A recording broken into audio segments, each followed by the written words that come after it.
Hello, everybody! My name is SenseiSuplex, and today is the day that we have the D&D Sensei Show. Hope you guys are ready for an awesome epic time as we kick things off, not where we left off, but now, with a new episode, a new day, and a new time for shenanigans. How's it going, everybody? Welcome to the stream. My name is SenseiSuplex, and we got the Sensei Show, as per usual. If you don't know, this is the show where we basically hang out with you guys. We talk all things Aurora, we talk all things D&D, and we basically help you guys either learn more about Aurora, or we help you learn more about D&D in general. We got a couple cool things that we got to go over specifically today.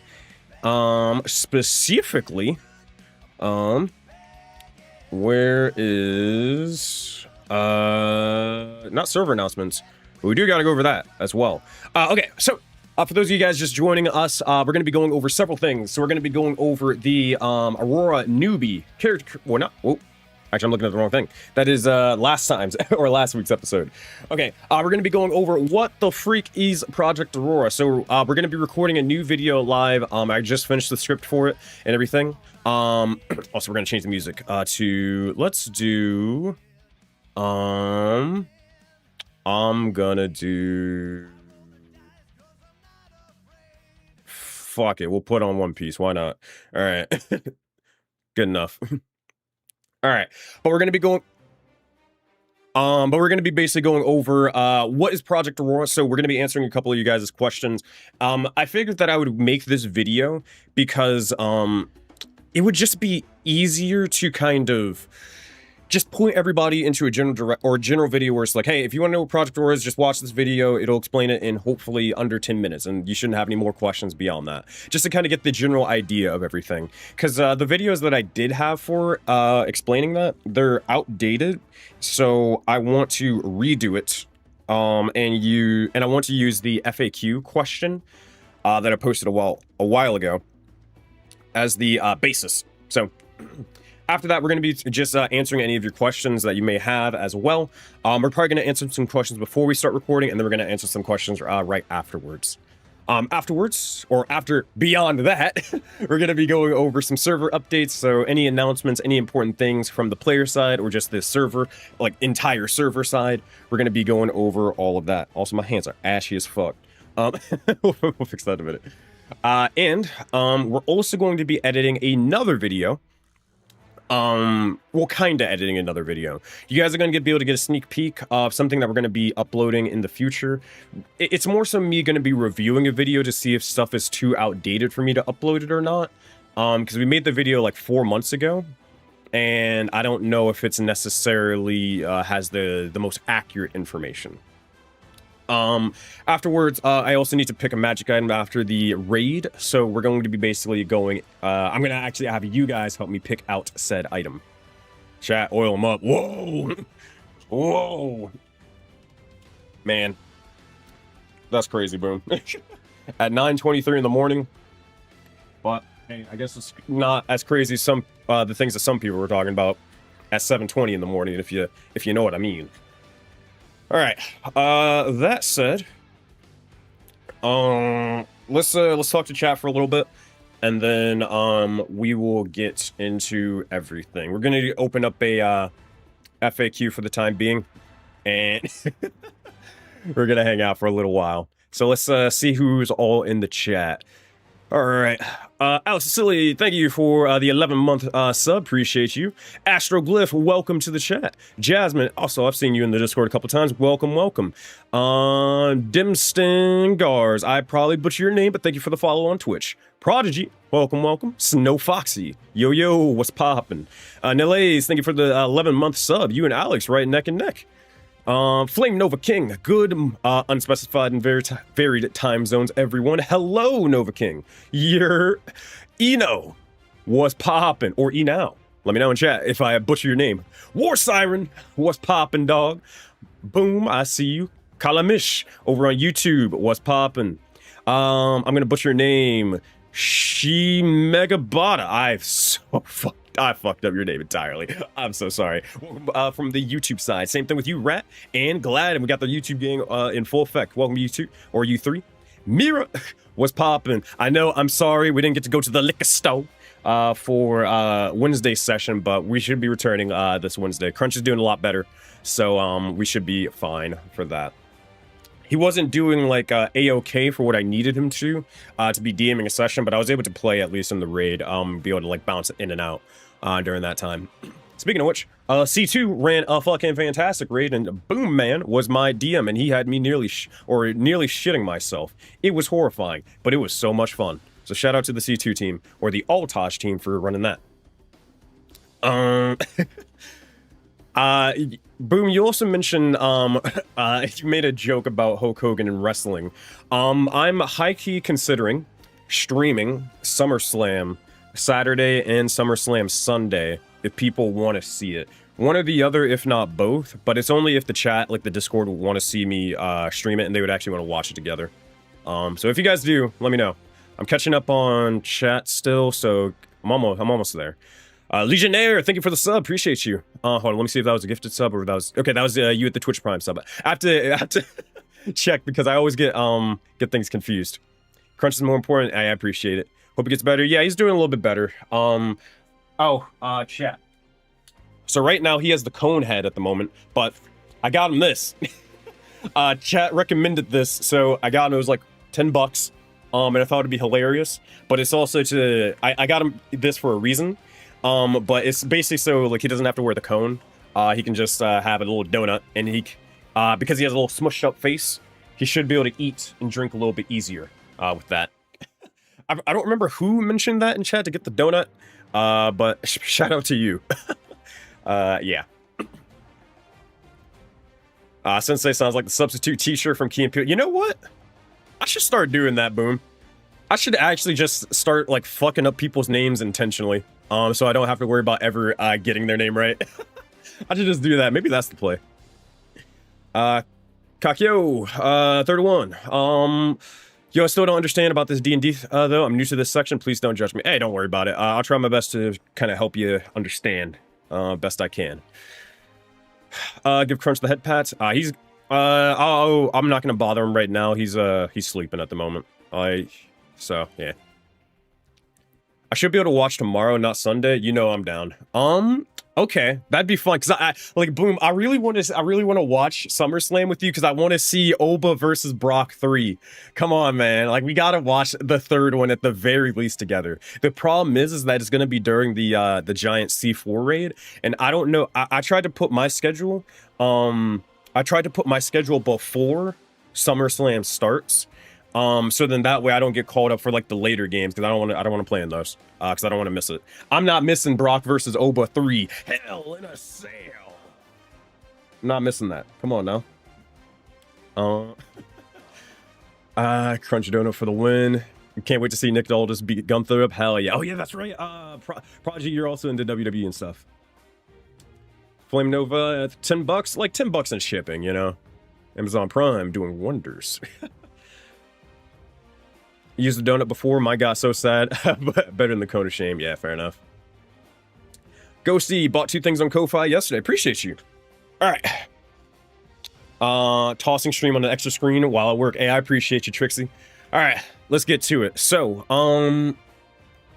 let's get to the things.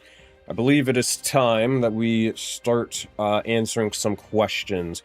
We're going to answer some questions for about 5-10 minutes max as we're kind of hanging out. And then we're going to go into recording this video. After we get done recording with the video, then we'll do follow-up FAQ for like 10 more minutes, and then go into server updates right after. All right, let's get to it.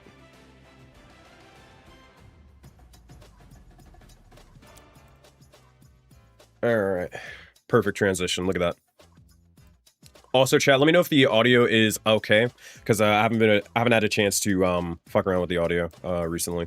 So if things are a little bit too loud or too quiet, then let me know. Okay. Let's see. All right, so anybody who has any questions about Tutorial Island, whether it's about D&D, whether it's about Project Aurora, please drop them below in the chat. I know it's obviously super early in the morning, so I'm not expecting a whole bunch of people to be, you know, dropping like 40 questions. But if you do, feel free to. There is no judgment or shame. But you're all good. Kakio, so you're gonna be able to watch the VOD for this. I don't think I might have to delete it, but if I do, you can watch it over on Twitch. The VOD will stay there for sure. That's for sure.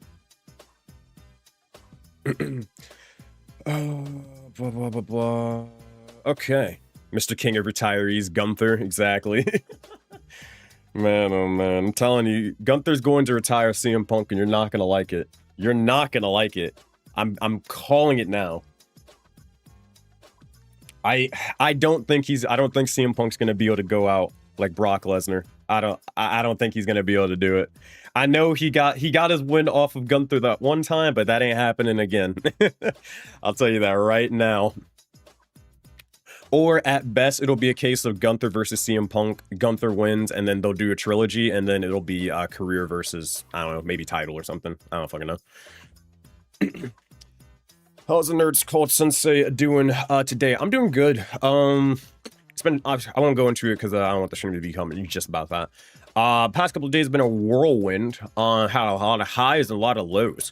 We actually just recently hit 10,000 followers or 10,000 subscribers on YouTube, which is crazy. But the crazier part is that we're still growing. We're still growing. We actually are at 10.2 thousand subscribers on YouTube, and it's only about to get even bigger, I'm hoping, because well, one, we're about to upload several videos coming up soon. We have at least 3 to 4 videos coming up. So we have a video coming out today. I don't think that video is going to get a lot of views because it's more of like it's more of a video for the community, you know. It's going to be like an art showcase sort of deal. But it's also going to be talking a little bit about Seraph Island. Oh, and applications drop tomorrow as well, so that's going to be pretty cool. But we're going to be doing, so that video is coming out. Then we have, hopefully, if this video that we're going to be looking at later today is okay, it's going to be basically kind of like another how-to explainer video. We're going to be recording a video that's also going to be kind of just a brief, quick 10-minute overview of what the heck Project Aurora is, so then people have enough information or enough resources to figure out what the heck the project's about, without having to ask about it in the chat every 4 seconds. Then we have an adventure night video that my editor is working on right now as we speak. That's going to be going over the Summer Splash event. And it's going to be talking about one of my favorite things in Project Aurora being adventure nights. The thing that I believe has the most potential to really separate Project Aurora from the pack of West Marches servers and living worlds and universes in the past. So I'm very excited about that video. And then we still have the Monster Hunter video. The Monster Hunter video was supposed to technically come out a while ago, but several things happened where I had to basically upload the videos that we're talking about now, basically to just kind of quickly explain what Project Aurora is. So I apologize for anybody who came from the Nemesis system video and they want to hurry up and learn about what the Monster Hunter stuff is. I apologize for that, but it will happen in time. Also, something just happened. Legionnaire, hot damn! Ooh, God damn! Legionnaire with 12 gifted subs to the community. Thank you so much. Yo, can we get a shout out to Legionnaire? Can we get everybody, if you guys can drop a pog just to hype them up. Thank you so much, Legionnaire. That means the world to me, and I know that means the world to a bunch of the people in the chat, as you're able to make their day and give them some cool little emotes to feel even more part of the community. So thank you so much, man. I appreciate that. You're awesome. Awesome Macho Man impression, Sensei. That wasn't even me being Macho Man. That was just me. That's just me, me occasionally. Oh yeah, we got 12 new subs. Dig it. Oh man, that's awesome. Thank you so much. That's freaking crazy. Where was it? Oh, Grayson Waller's promo on NXT was sick. I saw that. Yo, like, I rarely ever watch NXT, but I just happened to click that video just for whatever fucking reason. That promo was awesome. That shit was super cool.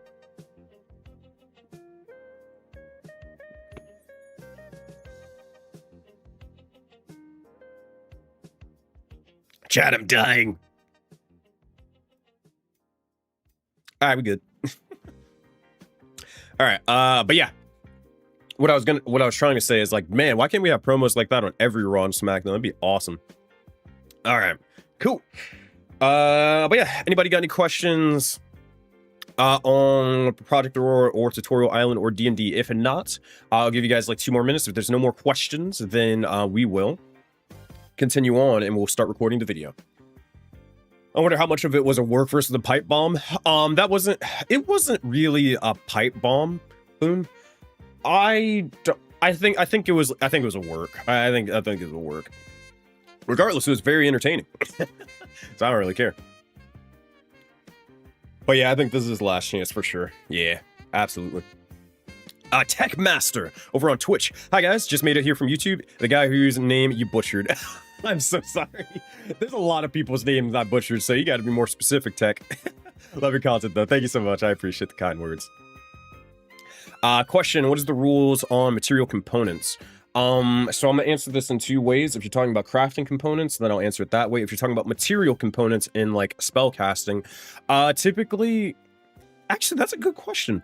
Huh. Okay, so for material components, I think we don't really care too much about material components. However, if it's a component that requires a gold cost, then you actually have to buy the component itself. Boom, if you can, in Alex, if any PA staff members can actually jump in and tag team off of this, that is how it works, right? Like it's, or is there a homebrew ruling? Because I think that homebrew ruling is in my game. The homebrew ruling I'm talking about is whenever you get the spell for the first time, you automatically get the gold component for one use, and then afterwards you don't get it anymore. That's my homebrew ruling for my campaigns. I don't know if that's a PA thing or if I'm like crazy, but for right now, just assume that you don't get the component for free. You have to buy it with gold, and then afterwards it's yours, unless it consumes it, you know. That's what I believe. No, you got to pay yeah, okay, yeah, you got to pay for it. Yeah, that's what I was thinking. Okay, cool. And then for crafting components, I'm not super into the crafting side of things, but basically you will get occasionally crafting components from specific quests after you harvest specific monsters. So typically after a boss fight, you can just basically ask the DM, hey, can I harvest the monster and see if I get a component from them? They'll have you make a survival check or something equivalent.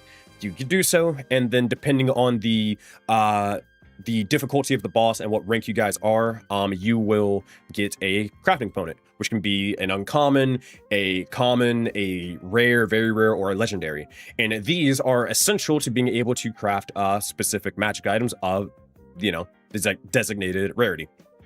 So if you want to make a legendary crafting, if you want to make a legendary item, you need a legendary crafting component. Will Xenobeast ever join West Marches? Nah, probably not. Unless we like change the race entirely, no, probably not. The reason why is because just like animals, animal cruelty is one of the things that are on the consent sheets. So I don't trust West Marches players enough, like more so 1,000 people to be able to represent that accurately and in a safe manner. So probably not. In campaigns mode, yeah, probably. But Xenobeasts also only exist on the New Age Babylon planet anyways, because they're more of a technological race or psychic involved race. So yeah, probably not, but maybe in like 2 years in the future, but I highly doubt it. But good question. All right. Assist CB, what's good, everybody? What's good? Now, what are the difference between Tutorial Island and the campaign? Would it be recommended for an experienced player to not do Tutorial Island? Okay, yeah, I can explain it. So we got three things. We got the West Marches, we got Tutorial Island, and we got campaigns mode. 3 ways to join into Project Aurora. Option 1. Let's actually talk about the West Marches, right? So the West Marches is essentially, well, what most of you guys know about. It is essentially it is essentially where you're going to jump in. You're going to have how do I put it? Actually, what is the best way to explain it? Oh, well, hey, I have an FAQ right here. Let's use this. So basically, all in all, Project Aurora, it kind of follows a West Marches format where there's going to be multiple DMs, there's going to be multiple players, there's going to be rotating parties where if you sign up for one adventure on a Tuesday and then another adventure on a Wednesday, you might have a completely different group, set of characters, and different, well, more so different set of players, stuff like that, right? And a different DM. Everything that you guys do in the West Marches is going to be obviously canon. So if you guys go on a quest where you have to, I don't know, raid a complex, then maybe another DM in the future, they will have you, they'll have another group follow up on that complex raid, and maybe they will establish it as an outpost or something like that. Right? That's kind of the general West Marches format. It's more of like not a series of one-shots, but it's more of like a continuous building, a continuous amount of quests that kind of build up the world building and stuff like that. That's West Marches in a nutshell. It's more of the MMO side of D&D in the server. Now, Tutorial Island is basically, it is exactly like the West Marches, like one for one. The main major difference is that it's a better onboarding experience. So it's, instead of you guys getting thrown out into the wildlands of like the Discord server and just told to figure shit out yourself, Tutorial Island basically says, okay, you're not going to join just the massive amount of player base of like 200 players. You're not going to just join that and just be forced to figure things out. Instead, you're going to join a group of like, let's say 50 players or 70 players or however many we have in that little cohort at the time. And you're going to be able to meet, you're going to be really interacting with these individuals here. Think of it like a college class or a high school class or something like that. Like a graduating class. You'll be able to meet these individuals. You'll be able to make bonds, friendships and all that stuff. Have your characters interact with each other and grow together as a whole, rather than having to adventure with people who, how do I put this? You'll all be playing characters who are levels 1 through 4, and you'll be growing all together. That's the main point. On top of that, you'll have a more dedicated team of individuals and DMs and player managers who are going to be focused primarily on pretty much answering any and all of your questions on how Project Aurora works, along with basically how maybe even how D&D works if you're brand new to D&D. It is the recommended way to join Project Aurora over the normal West Marches. It is the superior way, in fact. However, we wanted to allow people to join into the West Marches because that was the old format, and Tutorial Island wasn't available yet until pretty much like to join till tomorrow. So that is why we have it that way. If people want to join Tutorial Island instead of the West Marches, then they can, but just know if their West Marches application basically gets approved, then it'll make the Tutorial Island application invalid. Now, you can always just ask for someone to deny your West Marches application if you want, and roll the dice on whether you get into Tutorial Island, because there's obviously going to be limited spots, but that's completely up to you and your own volition if you want to. Now, campaigns mode. Campaigns mode is now the other extreme, where instead of it being focused on basically rotating parties, rotating DMs and stuff like that, and basically focusing on being able to play Dungeons and Dragons, campaigns mode is more focused on the impact of your characters and your party, where you're going to have a dedicated 5 to 6 person party. You're going to have one dungeon master who's going to be running for you guys every single week. Your backstories actually affect the world and have a big emphasis on the world building, and crossovers are a lot less frequent, but they're more impactful because it's going to feel more of like an Avengers in-game moment when you've been playing with this set of people for several months, and then you finally get to see what the other group has been doing and what all their shenanigans, all their characters, all their cool backstories and world building stuff, as they're all going to kind of collide. So it's basically Project Aurora. It's still similar to the West Marches, but it's more like it's more played like a traditional, well, campaign, which is hence why the name, like the typical campaigns that you're used to at your home table and stuff. But it still has all the cool benefits of like raids, crossovers, and all that stuff. Just a little bit less emphasis on the MMO mechanics and more focusing on the player and character impact side of things. So that's all 3 in a nutshell. Hey, Twitch, clip that.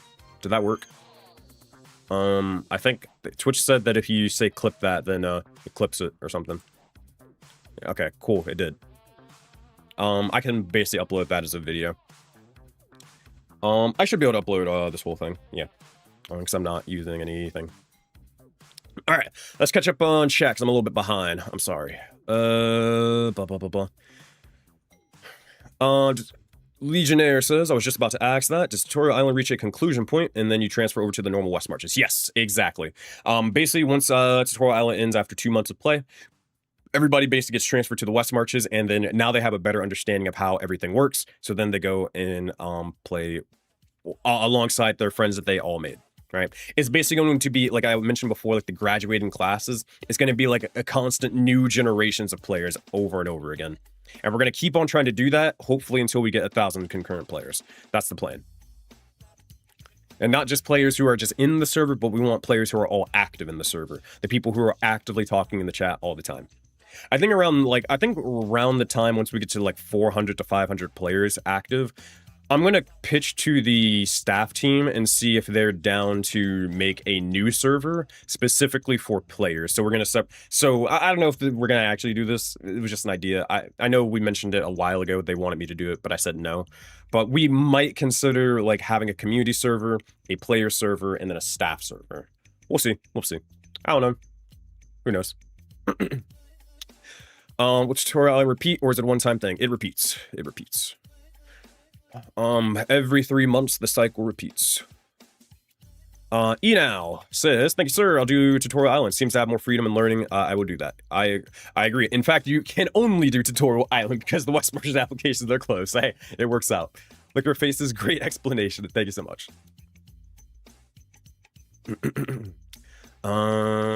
Let's see. Did I miss anything? Hold on. Let me see if I missed any YouTube questions. So how often does the lore update? Also, what's up, Kage, over on YouTube? The lore updates, I mean, I guess what would you mean by what is, how often does the lore update? I mean, we have a section on the Discord that is, the lore announcements. So anything that happens on any of the continents that's like big enough to be relevant for the rest of the player base, we'll send an announcement out. We'll at the lore boys, it's a pingable role that you can opt into, and you get notified of what's happening in the world. So how often that happens? Whenever stuff happens. There's not like it's not like a newspaper deal where it happens on a specific cadence or week. All right, I got another question. Dead Tree Studios, how do you expect to be able to expand to 400 players and beyond? Pretty much the same way we've been doing right now. It's more of a matter of just expanding the team at the moment, right? Our original issue was we had a lack of demand. Like, we didn't have people who actually wanted to join Project Aurora. That was the big issue. We kind of fixed that last year with the Nemesis system video. But obviously, when we got people join, then we had a little bit of a problem in retention. So, I actually made a whole video series on this. But then, once we had realized the issue was now retention, we realized that the way people joined into Project Aurora was shit. So we decided to figure out ways to be able to kind of revamp the intro system to make it a little bit better, which led us to making Tutorial Island a couple of months ago. So the C5 team has been basically trying to fix that up, and we hope that with a more dedicated experience to like learn how to play Project Aurora, that should update retention. But now the next part, if we solve retention for players, is that we need to then focus on growing the staff side of things, because we have a limit on how many people who can actually onboard people into PA. So we need more player managers, and then we also need more DMs. Once we solve those, then we'll be good. But then the next problem with that, this is what I have to do for a living, y'all. I think about this every single day, almost every other hour. Then, in order to be able to expand the teams, some people, we realize, they don't necessarily work together well. And on top of that, some people, well, we can't really just have teams of like 25 people. We need to actually have hierarchy. We need to have layers to this, layers of management. So we're trying to we're testing out a little thing. This is a little bit of insider information. We're testing out a thing where internally we have Dungeon Master Content Lead, something like that. Then we have Dungeon Master Regional Lead, so they kind of run the region, they kind of lead over that. And then we have Dungeon Masters that kind of fall into separate regions. So we used to just have Dungeon Master Constant Leads and then just the Dungeon Masters underneath. We're kind of adding a little middle layer so that way we can have multiple teams within a single team. So ideally, if this works out, instead we'll go from having a limit of like 5 Dungeon Masters per continent to roughly up to 25 Dungeon Masters in a continent, depending on how many regions there are, if this works out well. And if we get that, that's going to be able to like take us from having 200 players to being able to actually have 1,000 players be feasible. So that's the plan with that, Dead Tree. Hope that answers your question on YouTube. All right. Let me catch up on... Wait, that's just Omari. We were already... So, funny enough, we didn't know Omari was doing this. It just so happened to be this way, and this is why I like kind of like running things the way I do, where I just kind of let people work on their own devices, or work to their own devices. So Green kind of just did that himself, and I was like, oh shit, fucking awesome. We were kind of gonna try to do something similar on C0, but we just didn't have enough DMs to justify it, so we kind of just said, it's all right. C0 is doing that. So hey, we're gonna try to see if it works out on C4, and if it works out on C0, we're gonna basically say, hey, C3, C1, C2, catch up. You're gonna start doing this now. Are there any subclasses, and is your character a monk, the one you play as? Are there any, if you're asking if there's any homebrew subclasses, yes, there are many homebrew subclasses for monk. In fact, the reason why a lot of the homebrew subclasses for monk exist. For example, there's a gun kata monk, which is like John Wick. There's a righteous monk, which is like a monk that is kind of like mixed with a paladin. There is a monk that mixes with bard called Way of the Dancing Fist, and plenty more as well. My character, I don't have any monk characters besides the Pebble, who is basically Dwayne The Rock Johnson, if he was a dwarf, mixed with Stone Cold Steve Austin. It's pretty great. He makes a bunch of WWE references, and he's a Way of the Dancing Fist monk. It's pretty awesome.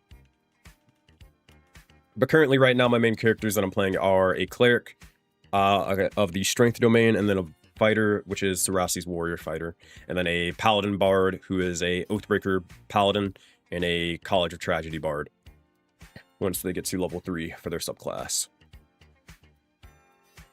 Are there any taboo spells in the universe? We have banned spells, if that's what you're meaning. Spells that you cannot cast. It should be on the player guide on the World Anvil. I'm honestly debating to join the raid for tomorrow. Well, Wizard, you may want to join now if you haven't done so already. I would recommend joining it. If you're free, if you're available, I would say join it. It seems like it's going to be a big deal. I might even consider recording it if I feel up to it, but we'll see. I kind of don't want to play in the rank 3 part of the raid. I want to play in the rank 2 one. I want to play rank 2 to get Vasha up, especially because we're gonna have that 30 AP bonus.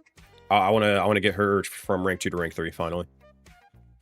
So then that way I'm not forced to play Ekanaya every time I don't feel like playing a real-time strategy game. Okay, I think we're just gonna make sure we don't see any pressing questions. And then I think we're gonna just start uploading or recording this video. Alright.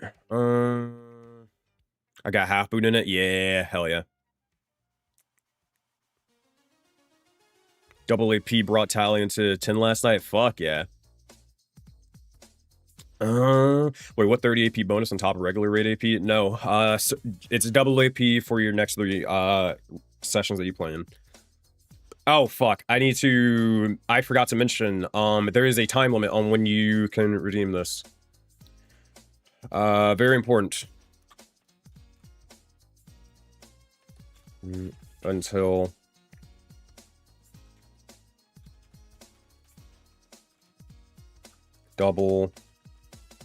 your double AP and extra gold sessions. Afterwards, it's invalid. I forgot to mention that. That's very important. Alright. Because whenever we don't have a limit on it, then people will be like, well, I haven't gotten to, well, I mean, we got the double AP thing like 2 months ago and I barely get to play it. Well, buddy, I can't tell if you're lying or not. Well, we're not going to even chance it. All right. Oh, dang it. C2 raid went hard yesterday. It was pretty sick. Man, I want to run a raid again. I miss running raids. The last raid I ran was, yeah, the last raid I ran was, I'm pretty sure, the Seraph Prime one, that kind of did its final send-off. Man. I love running raids. I really do. They're really cool. They're a lot of fun. I am a little bit terrified, though. I haven't seen the prestige demons, that we have nowadays, so that's a little bit terrifying. But... yeah, the Luthklanar raid. But I don't know, maybe I would run rank 2 because I actually just enjoy running rank 2 the most in general. I just like doing that. But maybe I'd run rank 3 and I'd like drop a fucking demon on you guys. I've been running pretty tame shit for the past like 2 years, I would say. Since the West Marches, I've ran some pretty tame shit. I haven't like this sounds so egotistical. I don't like this. But I haven't like shown my full stops on like what I can do for a raid in a hot minute. I think the last time was like probably for the Keeper Kruby fight in the Nightworn campaign, and that wasn't necessarily a difficult fight. It just showed like what I typically can do when I'm talking like multiple initiatives. I'm talking multiple phases, so stage breaks like it's a fighting game, villain actions, mythic actions, hero actions. Like I did the whole 9 yards, and I also combined like skill challenges within that single fight. Like I brought the whole 9 yards with that thing. I've done a couple, like I've done a little bit hints and teases towards it for Oathbound, but I haven't like really gotten into it yet. Because they're just too low level, and they won't live for long enough for me to do it. But I don't know. We'll see. Anywho, all right, let's get to it. Let's start recording this video. So what we need to do is first we need to download the script. And then we need to take that script, download it on my phone, and then we'll need to put it on my teleprompter afterwards. That's a PDF. I don't know if that'll work, but we're gonna find out now. I think I just downloaded it the wrong way. On test. Boom. That did not work. Okay, we gotta download that again. Make a copy. Sure. So what's everybody got planned for the day? Anybody got anything special planned? Let me know in chat. Today, we have a new video that's going to be dropping later on. Beyond that, I'm going to go to the gym for a bit. And then also Arcane Affinity, thank you so much for the 10-month sub. Appreciate you. And then I'm going to try to play some video games later today. I was playing a little bit more. I was playing some Assassin's Creed in the Discord chat with some of you guys, and that was pretty fun. And I was also hanging out with a lot of the OGs in Aurora. That was also pretty cool. But honestly, not much. I didn't really have too much going on today or yesterday. But we'll maybe try to do a repeat then, because I enjoyed what I was doing. Okay, all right, we got the document downloaded. All right, let's upload it to my phone. Open in teleprompter.io. Oh, did I text my girlfriend? I don't think I did. Let me make sure I did. I did not.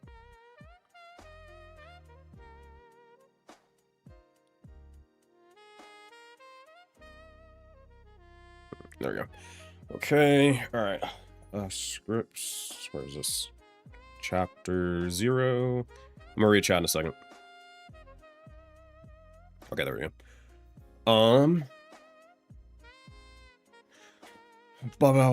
Not today, but I'm seeing Spider-Man tomorrow. Oh, hell yeah. We were supposed to actually see it tonight. I want to see it opening day. But we decided, well, one of my friends, they had something going on, so we're gonna see it Tuesday. So I'm gonna have to like avoid the internet like the plague for the next couple of days. I haven't even watched any of the trailers, so I know nothing that is in that. I know nothing that's in that movie besides like the Punisher. That's it. That's the only thing I know. Prodigy, nothing much, playing some WWE 2K26 later. Prodigy, let me tell you, I have a video that's been in the works for a hot minute, for 3 months. It's basically how WWE 2K26 made me a better dungeon master and made me a better planner for Dungeons and Dragons. I have that video, I have the script for it, I just haven't been able to record it for a hot minute because just so much shit has been going on. It was supposed to be the video, it was supposed to be in that video series along with the, it was supposed to be in the video series with the Monster Hunter, Witcher 3, and all that stuff, and Assassin's Creed 4 stuff, but bro, it's just been too much. God damn. Alright. Watched it last night, it was sick, fuck yeah. Hell yeah. Okay. All right, let's get it going. Okay, so everybody, a couple of quick things, or a couple of quick disclaimers before we get things going. I'm going to be recording a video right now, and because of that, I'm not going to be able to, I am not going to be, hold on.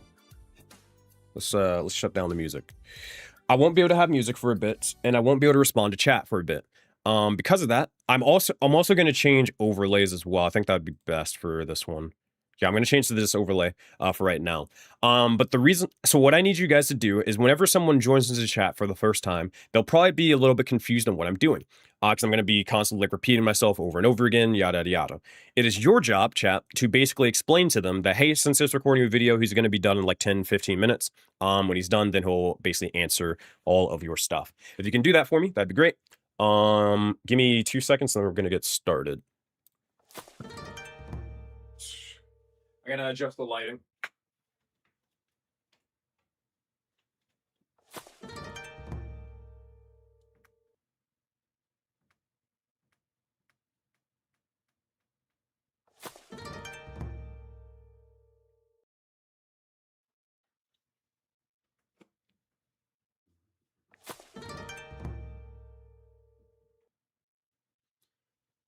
All right. I'll clean up after crunch in a minute. But I'll do that later. All right, there we go. Some lighting here. There we go. All right, how are we doing lighting wise? All right, cool. That's not bad. Yeah, I like it. I can work with that. Let's trim this little bag. All right, yeah, this will work. Oakley dokily. All right. What's this thing right here? Can I fix that? I cannot fix it. All right. I just hope people won't notice it then. All right. Let's get this going. All right.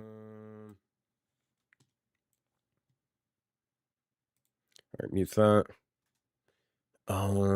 Mute desktop audio just in case I get anything crazy. All right. All right. Check 1 2 1 2. Let's get this going.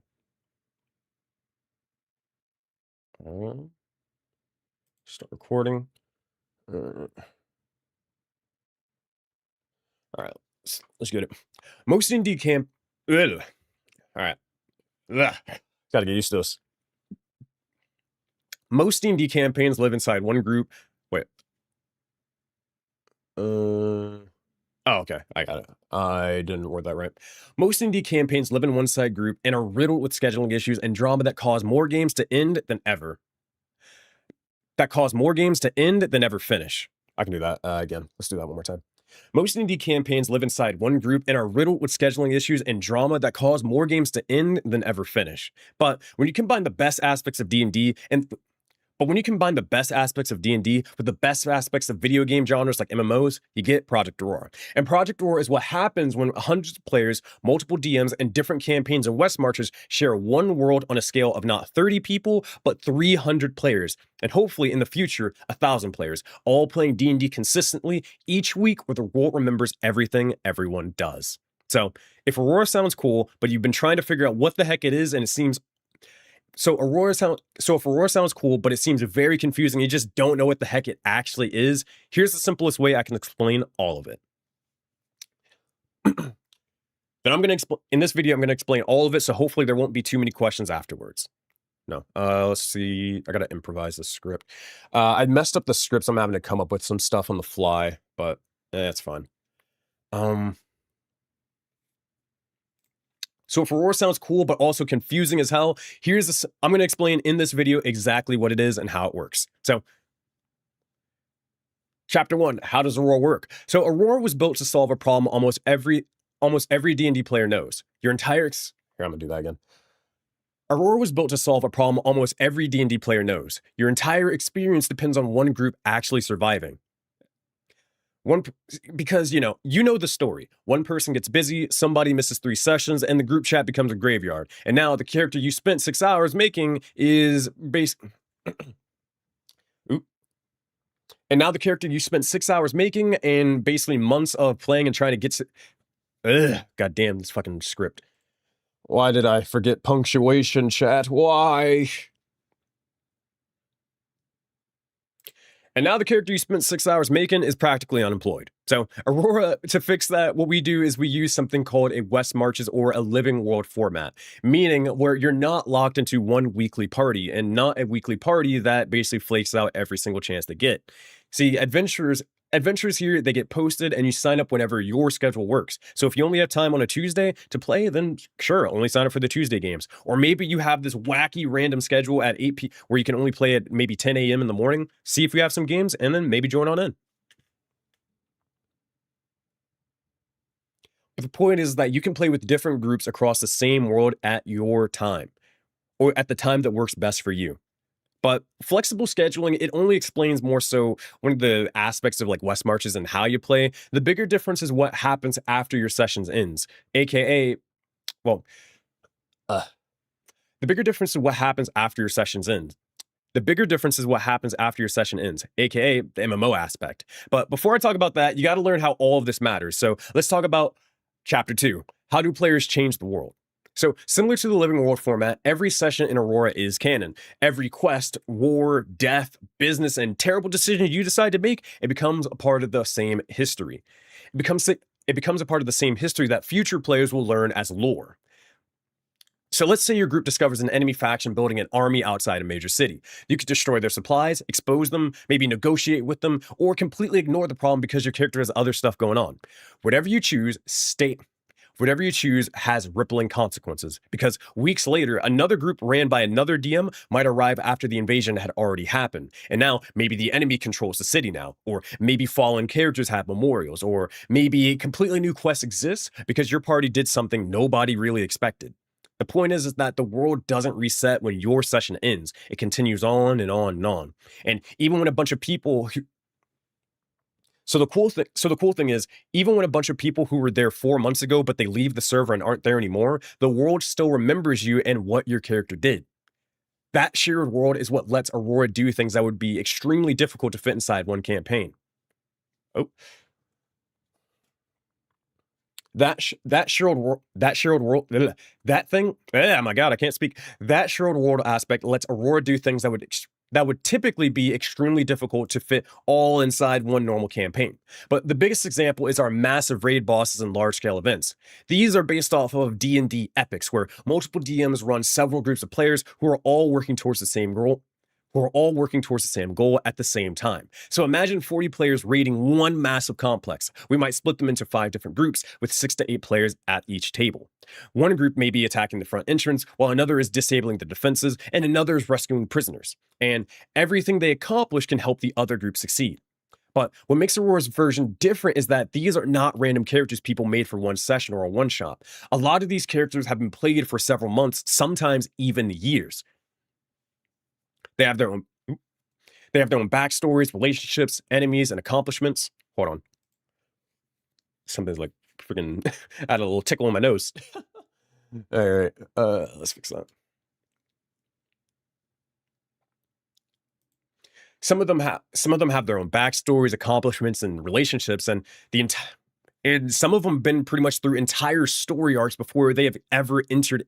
Oh my gosh. And some of them have been through entire story arcs before they ever even enter into the raid. So when 40 of them finally come together, it feels like less of a bunch of random adventurers and more like watching the Avengers assemble. Except every character has their own movie that the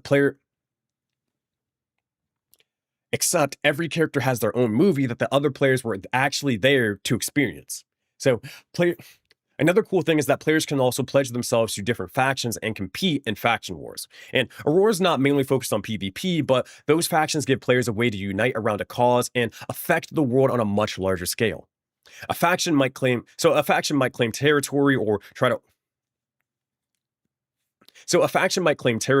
protect a region, or hell, maybe even try to change the political landscape depending on what its members are trying to accomplish together. But another cool thing is that we also have player-run stores and economies. So players can collect items, put them up for sale, bid on the items that they want, and influence what goods are available across the entire world. So if you'd but if that's not necessarily your jam of like buying and selling and stuff, if you'd rather make something yourself, we actually have crafting systems where your character can gather the proper materials and create existing D&D items. Then we got to talk about estates and guild building, where you can build a house, a business, a training camp, a guild held. Oh my gosh, my words. Then we can talk about like, where you can build a house, a business, a training camp, or even guild headquarters. Whatever you can think of, and whatever you can really think of, as long as it's approved by the dungeon master. But the thing is that just whatever makes sense for your character and the world around them. But those places can become actual locations that other players can visit and interact with. On top of that, well, we also run seasonal events similar to what you would see in an MMO, where the world changes throughout the year and new activities become available for a limited time. Our largest story arcs are typically called sagas, and a saga connects different playable regions and campaigns together as players across Aurora deal with one major threat at the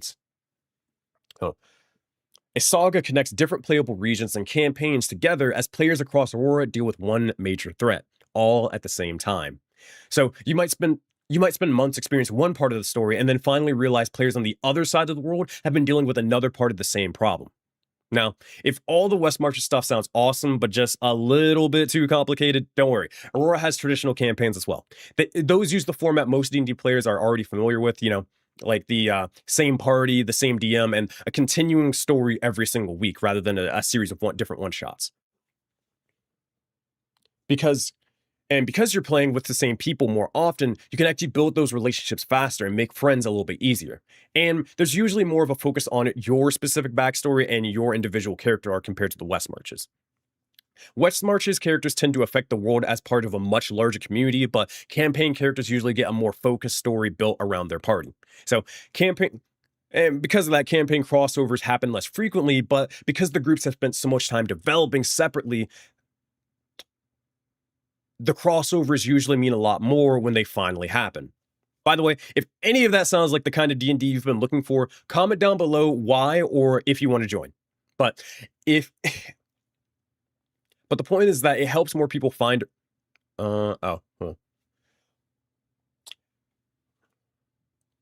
But yeah, doing so helps more people find Aurora, and it tells me you want more videos explaining how this ridiculous world we've been building for 8 years actually works. So, Chapter 3, do I need a weekly schedule to participate? Well, now, do you have to treat oh my gosh, words. This is what happens when you record early, chat. This is what happens. Now, do you need to treat Aurora like another weekly obligation? Nah, you don't need that. That's what campaigns mode is for if you want that weekly sort of consistency. But most adventures in the West Marches let you sign up whenever you're available. But another cool thing is that we also run adventure nights occasionally, which are giant continuous events combining quests, bosses, raids, faction conflicts, crafting, all that stuff into one single major thing. They typically run for 12 hours, but we're planning on trying to run one for eventually 24 hours, but that's a little bit further in the future. But actually, I'll include that later. They can run for 12 hours, but you're not expected to sit there for 12 hours like you're clocking into a shift at the factory. That's not how it works. So the cool thing is you can play for 15 minutes, 3 hours, or stay for the entire event. It doesn't matter. It's actually true drop in and drop out D&D. And characters can naturally leave and insert. So having work, school, or an actual life doesn't really lock you out of this whole thing. It's basically our way of combining everything PA does in a massive 12-hour event that truly feels like an MMO. And and hopefully if we get enough players and staff, maybe we'll be able to run a 24-hour D&D event where we really hit. Maybe if we get enough staff members and players, maybe one day we'll be able to hit a 24-hour event with over 1,000 players. But that won't be for years in the future. But hey, we can dream, right? So, in a nutshell, Project Aurora is a persistent D&D universe where hundreds of players build one shared history in the form of the lore, the world itself. You start with one character, but what that character does can become part of somebody else's adventure weeks, months, or even years later. That is Project Aurora. And thousands of players think it's pretty interesting, so if it sounds interesting to you, you can apply to be a player, and if you get accepted, maybe you will be the next legend to leave your mark. I can do that last part better. So you can apply to be a player if you want, and if you get accepted, maybe you'll be the next legend to leave their mark. Who knows? But in the meantime, I'll see you guys when I see you guys. Peace. All right, that should be that. 12-minute video? That's not bad. That's not bad. I think when I edit it down, that should come down to about 9 minutes. That's pretty good. That's pretty good. Oh, man. All right. I'm proud of that one. That's pretty good, chat. Chat, what do you think? Good video, helpful, informative. You think that'll help people out when it comes to just learning Aurora in like 7 minutes or 7 to 9 minutes?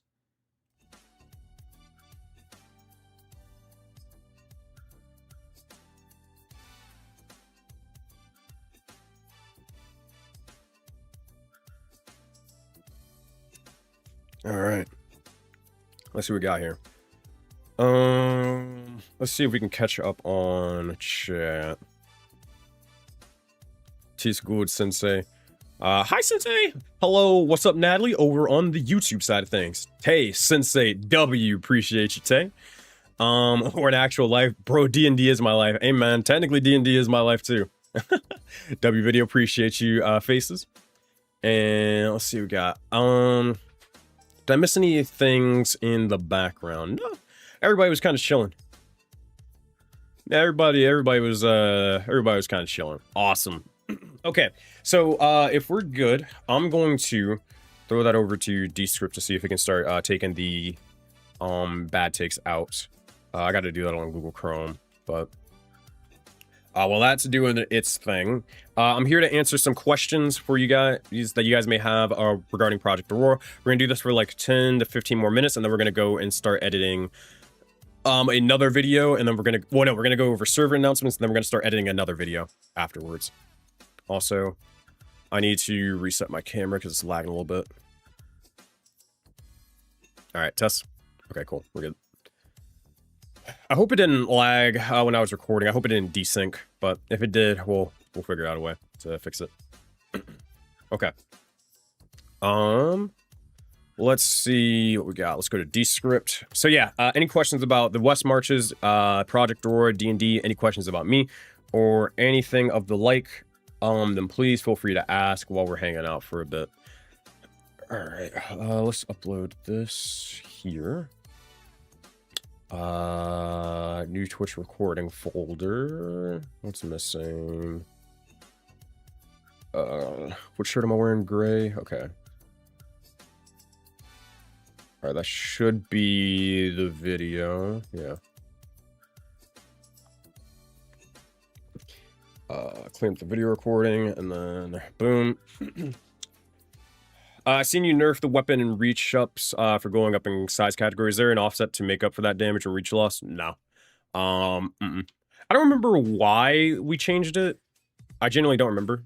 I can't tell you. Also, my camera's going to be desynced for a little bit. It's fine. Don't worry about it. I don't remember why. I think that's a CE team question, a constant expansion team. I can't remember the reason.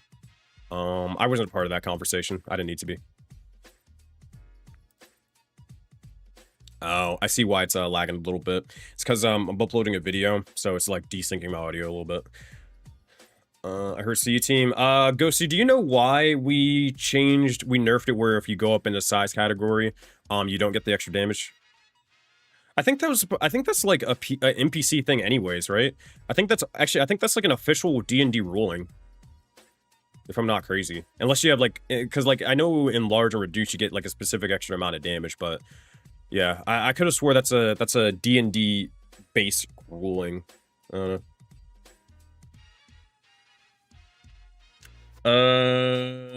Gars over on Twitch says, what would you recommend players do when they don't have a subclass they want to play on D&D Beyond? A little bit. Okay. This is some like high level shit I don't expect most people to do. And it takes a lot of trust, right? I can tell you what I would do. I'm not telling you what you like everybody should do. This is just what I would do. What I would do is I would make my character concept. Well, okay, first there's two things. There's the first thing that you can do is you can just basically go and you can spend credits to basically buy the D&D Beyond campaign access, and then if you do so, then you'll basically be able to get access to all of our homebrew and any subclasses and stuff that we at Project Aurora have. That'd be the first thing to do. That takes like 2,000 credits or something like that, or you can just pay for it on the Ko-Fi instead if you want to skip that. That's one thing you could do.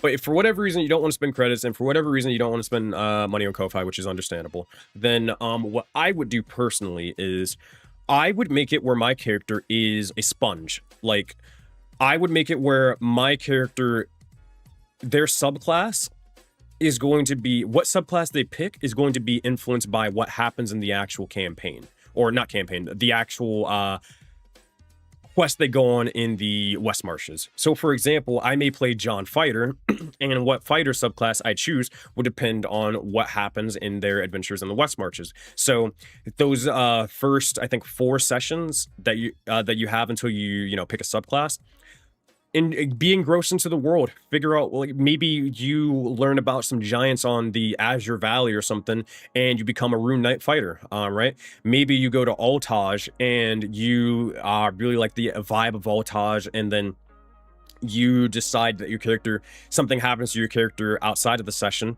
where they get the ability to kind of bend sand, so they become a Cerastes warrior fighter, right? That's what I would do.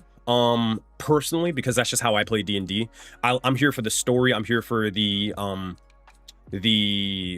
butterfly effect stuff. I know most people won't do that, but that's just, again, me telling you what I would do.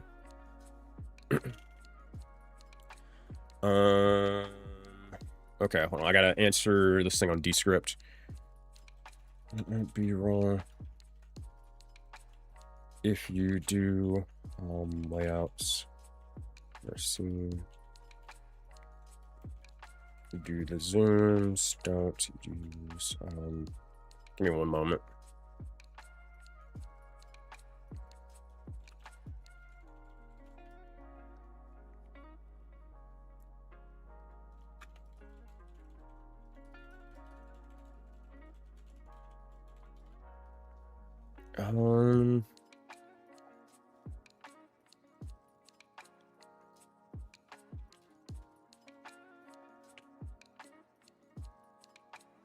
Yeah.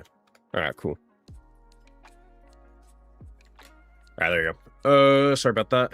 Okay, Cody over on YouTube says, recently joined the Discord after seeing your video from a few months. I saw the West Marshes applications are closed. About how often roughly do they reopen? West Marshes applications open up every 2 to 3 months, but applications open up literally tomorrow. So you joined at the right time. They're going to be labeled as Tutorial Island applications. So that's where you're going to want to take yourself.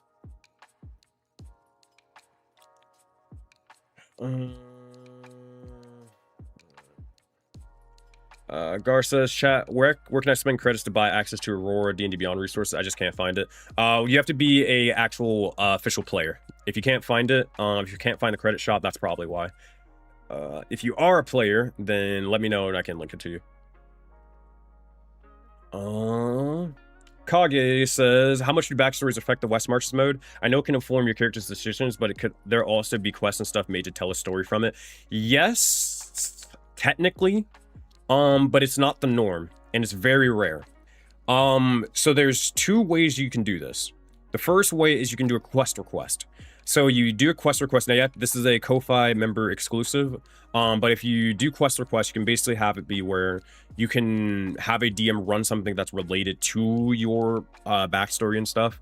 But typically, they'll only run it if it's like broad enough where they can kind of apply it to what they're typically running for this the setting, anyways, and what's pertaining to the major story, because their job is to basically make you or connect your backstory to everything that's happening in the grander scheme of things in the West Marshes, right?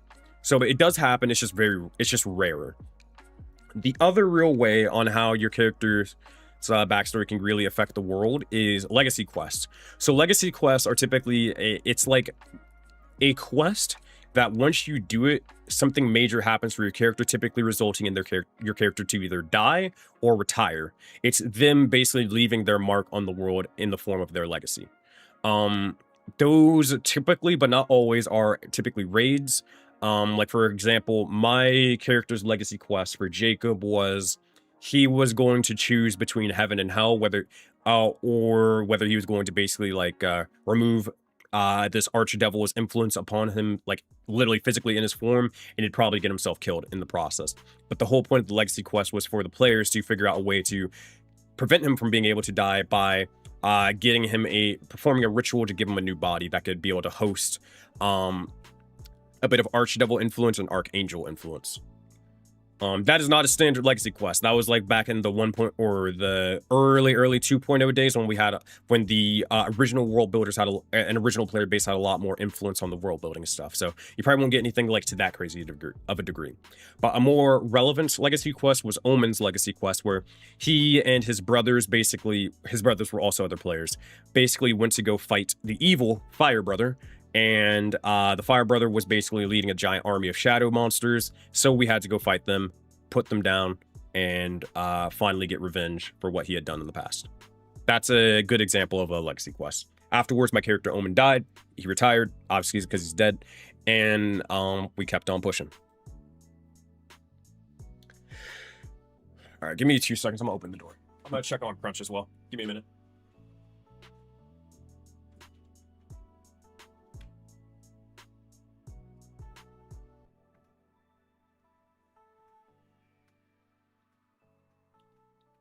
All right, he's good. I'm gonna open up the light or the, what do you call it, blinds a little bit. Damn, this shirt is wrinkled, but oh well. All right. Okay, what we got? Boom is the PA growth gamer. I know this shit like the back of my hand. Yes, it is true. He is in fact the PA growth gamer. His character became a drug addict to basically growth potions. It was a whole thing. I only heard the stories. All right. What else we got? Any other questions we may have?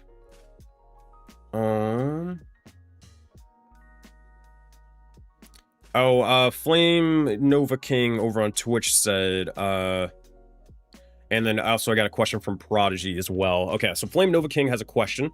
Aside from reincarnation, how does reviving characters play out? So, reviving players, I've always said in Project Aurora, for West Marches specifically, it's very hard to actually get your character dead and stay dead, for better or worse. It's really a decision. I know I'm like reaching into your fucking eyeballs right now. Give me a second. I had to fix that. But what I was trying to say is that in Aurora, if you want your character to stay dead, obviously you can keep him dead. But if you really, really want your character to come back, chances are they can probably come back. Now, will they come back exactly the same? Probably not. But you can if you really want to keep playing your character, you typically can. Because we've had plenty of quests where they will like the player base will basically join together and try to revive another character who had just recently died because their character meant a lot to the other players, right? We've had people literally go to hell and back to be able to like bargain for a player's soul or a character's soul before. Like, there are many ways to come back. Some people may come back where they get reincarnated, or they may get turned into a different race or species or something, when they come back, whatever, right? So it's really up to you on whether you want your character to come back. I'm of the opinion of, if my character dies, they stay dead. Unless, like, there's very rare circumstances where I'll keep my character alive, and that's only if it makes sense for them to be alive still, like to be able to come back to life. Or if it's just a real case where it's just like, man, I really am distraught about this person dying. I want to keep him in here. Like, I really want to keep him. I don't think that's ever happened. Omen, the only reason why Omen stayed alive, because he technically he died twice. was because in the Journey of Resolve, Peace specifically said that your characters can't die in this quest line. And I was like, okay, if my character can't permanently die, then I'll keep him around. But I want to give him a consequence to it, to make it where I made him into a actual true revenant, to where once he completed his goal, he would die unless the party did something to prevent him from dying. And the party didn't, so he died. He stayed dead, and he will never come back. Maybe for like a joke one shot or something like that. That's not really canon, but he will never come back to life. Unless the story demands it for some reason. It has to make sense. It has to make sense. Yeah, most people in PA struggle with true death, and that's fine. But I know people like me and Green, we just keep the motherfuckers dead. My opinion, this is going a little bit on a tangent, I know. But my opinion is that death becomes meaningless when you can just have people come back all the time. It kind of defeats the stakes, or it kind of ruins the stakes for me. And it kind of feels like, well, having a big Omari raid where it's super dangerous and super difficult means nothing if my character can come back. Whether they come back as level 1 or come back as level 12, it doesn't matter to me. If they can come back, it kind of just deflates a lot of the it just kind of deflates a lot of things, right? And it also kind of deflates it ruins a lot of the potential for storytelling, in my opinion, with what you can really do. For example, Imbe had recently died. I know, I'm rubbing salt in the wounds, but I know.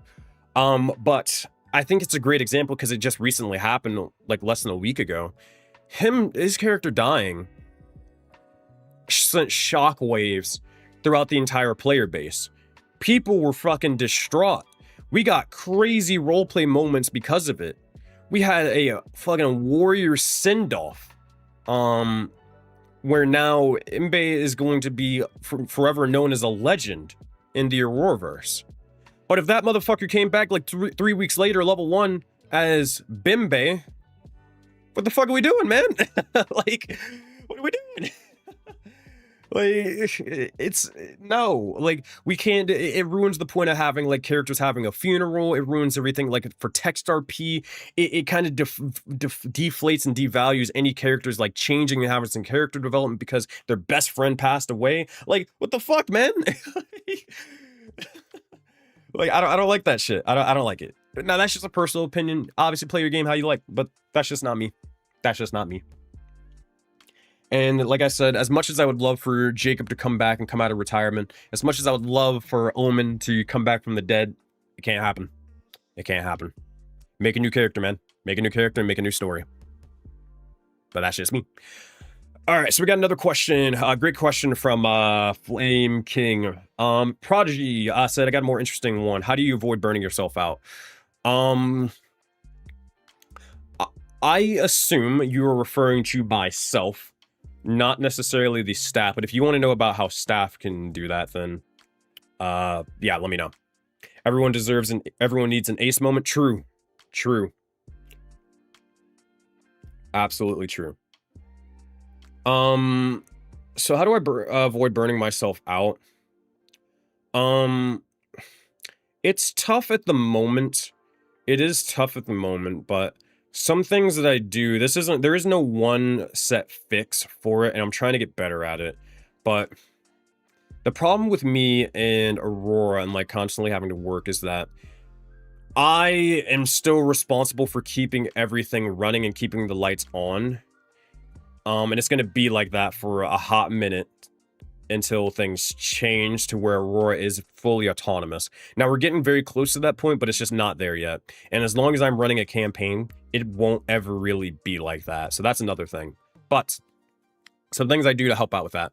One, I try to keep Saturdays to myself or like my friends and family. So I'm not really doing anything Saturday. So I call it a dead day. I want to make Sunday that as well, but sometimes it isn't always the case. Or I may just do stuff that I just feel like doing, not stuff that I have to do. So I'll do that. And then often every 5 weeks, I'll take at least 1 week where I don't work on anything PA-wise, or at least campaign running-wise, where I don't plan or prep campaign stuff. I'll do that.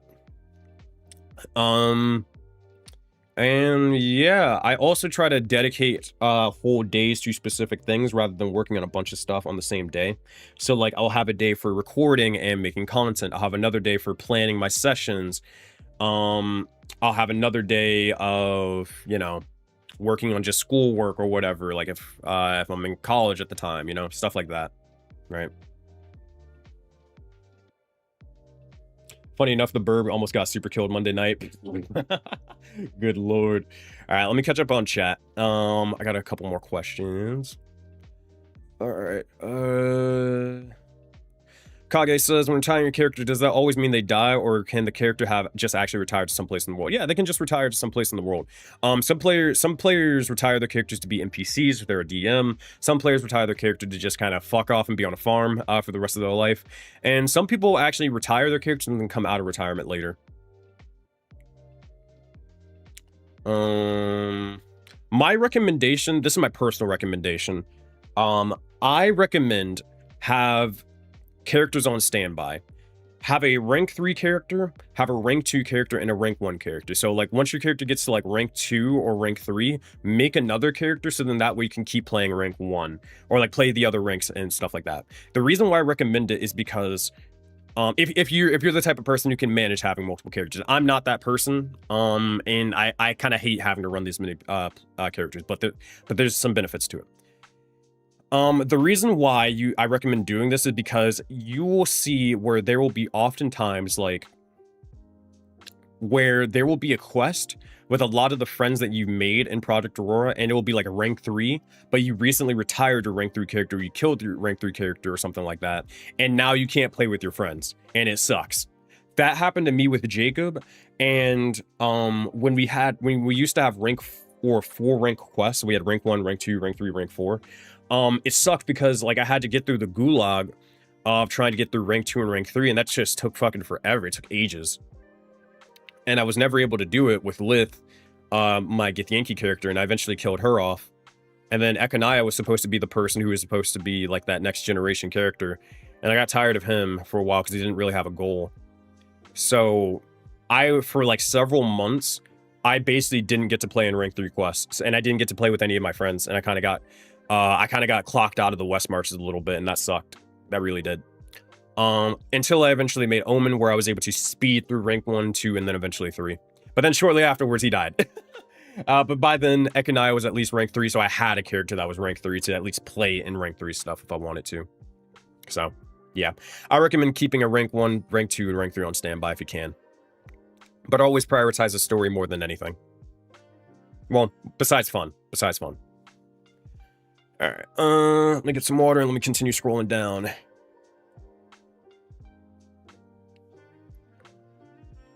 Alright, Sir Lucian. I'm a co-host of the Saturday morning D&D show with Jorpden. And a couple of years back, I ran a West Marches campaign for fans of the show. One item I had to deal with is how travel worked across West Marches map. How is PA handling it? So, okay. There's two aspects of it. We run a weird West Marches. We run like, I call it a quest marches, because it's not like a true exploration thing. That's what Tutorial Island or what our new upcoming content is going to be. But, I mean, at the end of the day, the West Marches format only works when you have players basically go in, they go out into the wilds, and then they return back by the end of the day. Now, the way PA handles it is that we have specific guild halls, and the players basically just again, same thing, they traverse to the quest's location. And maybe the quest will focus on the travel itself, maybe the quest won't, and the players will basically just be brought there. Like, we'll have a time skip, like, and they'll say, hey, you travel 8 hours and then you get to the dungeon, right? And that's it. And then the quest focuses on the actual dungeon itself rather than travel. Then, once they get done with everything, they return back, they hand wave it, you spend 8 hours basically traveling backwards, and then you get back home, and then you return in the quest, right? For things where sometimes things don't necessarily make too much sense, we have a failsafe known as the Keepers. This was something, or an idea inspired by XP to level 3's idea of the Keeper, where basically they're the Keepers are this faction of mysterious individuals that work on a cosmic level. Their job is to basically bring higher souls where they need to be when the story demands it. Translation, whenever we need to basically transport people to specific places, then the keepers will step in to do so. So for example, if your character is on a different continent, like on Azure Valley, and you need to be on Altaj because that's where the quest is happening, then the keeper will basically transport you from, you know, one continent to the next, because the story demands it. So that's kind of how we handle travel and stuff like that. Damien, over on YouTube, how many campaigns can be going on simultaneously in a day? Do you have any campaigns that stress you out? Campaigns or sessions? I'm gonna answer it in sessions because I think that'll be the more accurate question or answer. I mean, the answer is as many DMs as we have and as many players as we have. Last night we had like 6 to 8 sessions running, I think. Yeah. I think we had like 5 sessions at least running at the same time. Because I know we had Vikings game going on, we had Rainbow's game going on, and then we had the raid, which was basically 3 games in 1, all going on. Yeah, like it's just really as many DMs and all that stuff. Has any character died to old age? I know NPCs have. Players, I don't think so. Maybe? I don't think so. And that's just not typical in West Marches. It just hell, even in a D&D adventure, it's just not typical. It's because, now granted, it's because we don't really have time skips, so we don't have a case where it's like, oh, all right, this is the end of this chapter, and then now we're gonna go 5 years in the future. I wish we had time skips, but that's a whole another conversation for another time. But, yeah. Can I go on a rant for a second? It'll be a 10-second rant, I swear. The reason why I wish we had time skips, chat, is because if we want players to actually see how they left their mark, we need a time skip to be able to adjust the world building to show that off. Stories have to end, so then we can make a better story next time.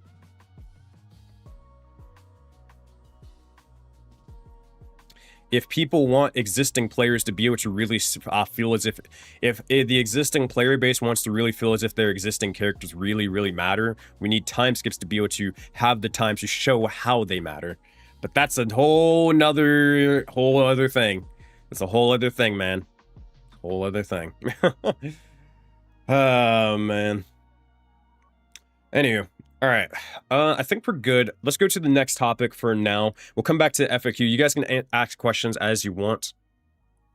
Oh, real quick, Damien over on YouTube says, how does homebrew work in players bring in power systems they think can work in Aurora? No, you have to, if you want to use homebrew, you have to use Aurora approved homebrew that is specifically made by the Aurora team. Now, occasionally, every 2 times a year, we have players be able to submit their own homebrew or homebrew ideas to get approved into the West Marches. The constant expansion team will basically look over it.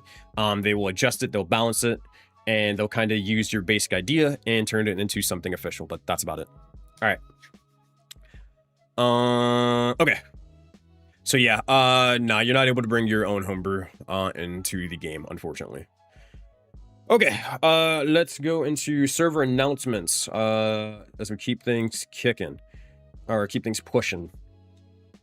Okay, recently, let's see if there's anything that happened that we need to go over. Nope, we already covered that. Nope, we already covered that last time.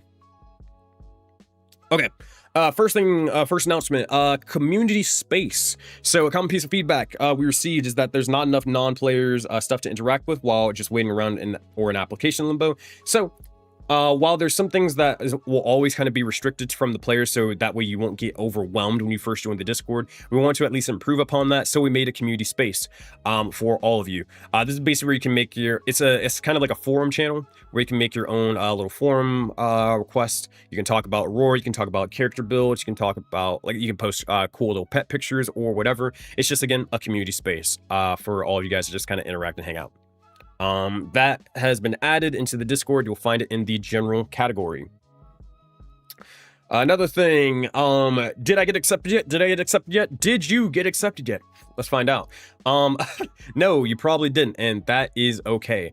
Just keep in mind, you don't need to refresh your DMs every 12 minutes to see if you were accepted. You're fine, you're okay. calm down, relax. Applications closed last Friday, and we're still reviewing applications now. And again, we also have 140 applications for the West Marches application. This isn't even including Tutorial Island applications. But yeah, we have 140 applications to review.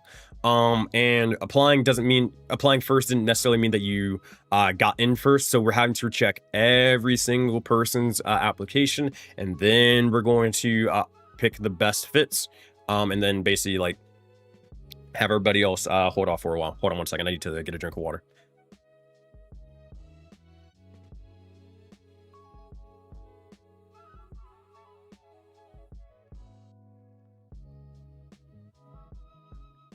Okay.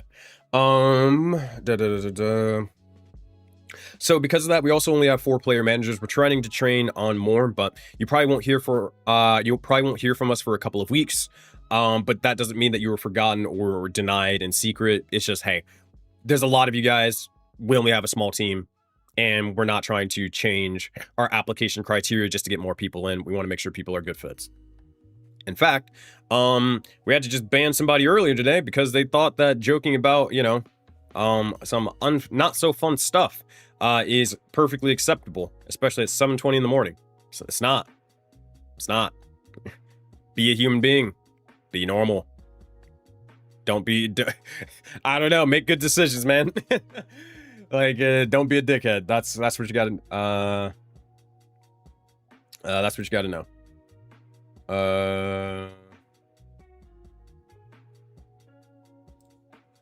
Yes. All right, there we go. Other thing regarding that, another thing, never mind. Oh, another announcement because we had to post this. This is from one of our HR representatives. Quick reminder, when you are looking into the new person questions channel, I know you want to be helpful, but please do not answer questions in the new person channel if you are a new person. If you're not a staff member, don't answer it. Even if you're a player, don't answer it. You got to be a staff member to answer new person questions chat. Again, we very much appreciate you trying to do it, but don't do it. Why is this such a big problem? Why is this such a big deal? Well, the reason why is because if you, as a player who just got here, explain something to another player, and you kind of speak with authority, people will then think that that is the official answer or the official ruling, which it's not. And you also won't have the exact context, and you won't be able to provide the exact context that that player will need.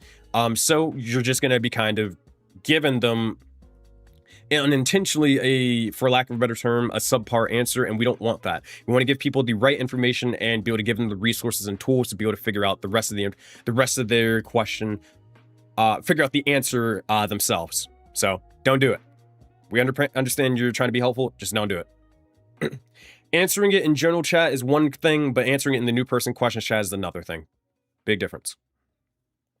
Also, we recently just did another update to the application system. You can actually see the progress of what we're making on the application, like all 140 applications.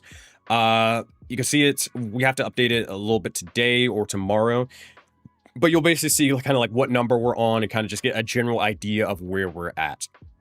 That's all. So that's a new channel in the Discord. Go check it out. All right. Next up. We got a big announcement before we get into that. Let's go. Actually, no. We'll handle all the questions in just a moment. Okay. So, Tutorial Island. We have a big old launch event that's happening starting tomorrow. Or not tomorrow. Not even tomorrow. Actually, in 1 hour. Essentially, we have the tile. Or the Tutorial Island launch event. Basically, what it means is that Tutorial Island is going to open up August 1st, aka applications are going to open up August 1st. And whether you're a new player or a veteran, this is going to be very big for you. Because from August 1st through September 1st, players will be able to get into Project Aurora easier than before and actually want to stay in Project Aurora as we revamp the entire onboarding system. You'll be able to join and upgrade at Discord or discounted membership prices. So if you have wanted to become a member for Project Aurora for some time now is the best time to do it because you will be able to get it at a discount. And once you join in at that price, you will also be able to keep that price forever, even if we raise it in the future. So if you join in and the price is $6.99 right now, if we raise it to $30.99, then it's still going to be $6.99 for you forever, as long as you stay subscribed. On top of that, we also, because a lot of people requested it, we also had annual memberships, where basically you can get a membership for the price of 10 months, and you get 12 months instead. So you get a discount for that. And on top of that, we also have a birthday event. So my birthday is on August 10th, and we're going to be doing an event on the 9th, where it's going to be kind of like a tutorial island video. So I'm going to run a session for tutorial island, and it's going to be basically showing off the different aspects of PA in real time, and you will actually be able to be a player inside it, or inside not only that session, but also that video as we're going to record it.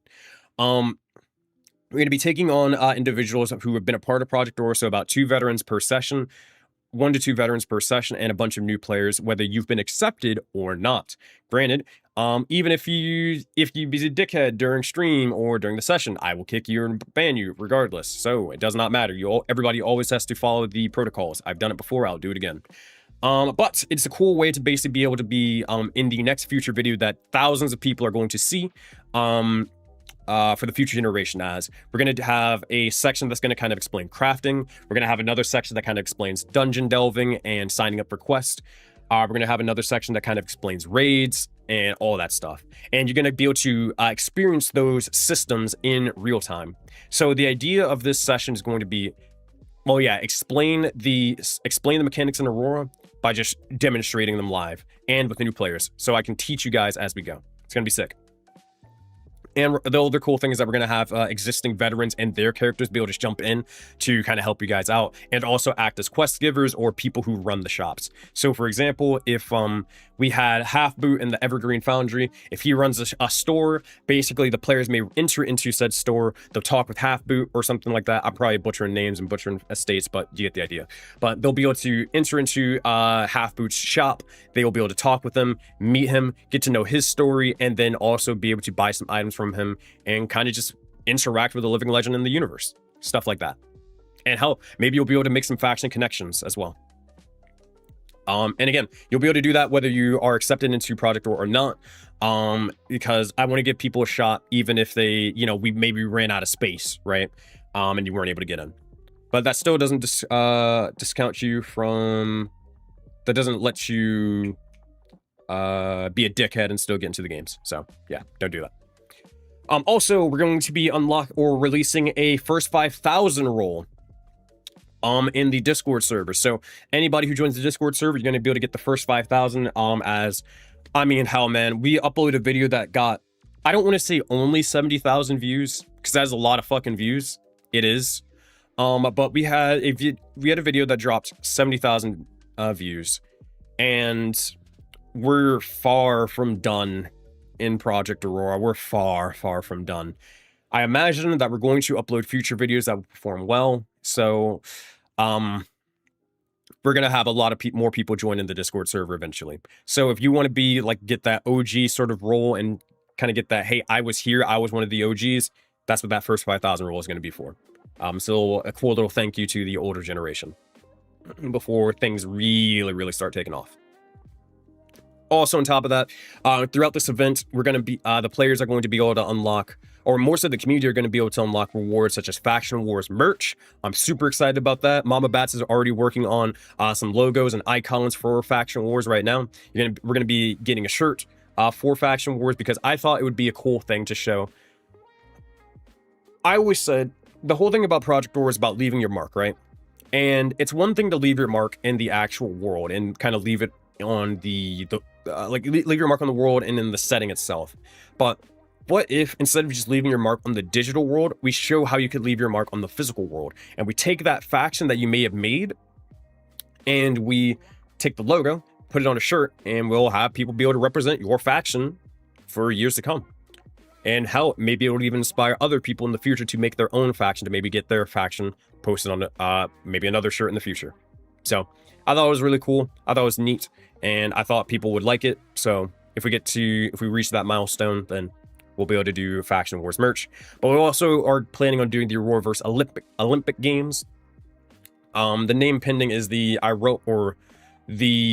Grand Continental Games. I think that's what we're calling it. Maybe we'll get to it. We'll see. We will see.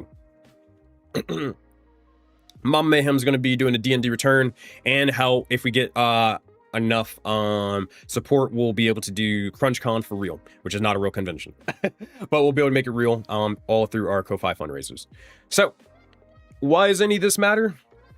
I'm gonna skim through this because I've already kind of announced it. You can read the whole announcement. But Tutorial Island, it's going to open up tomorrow and is going to have a total of how many slots? Someone asked this in chat earlier. It's going to have 25 free player slots. It's going to have 45 Ko-Fi member paid priority slots. And it's going to have 10 existing Aurora veteran slots.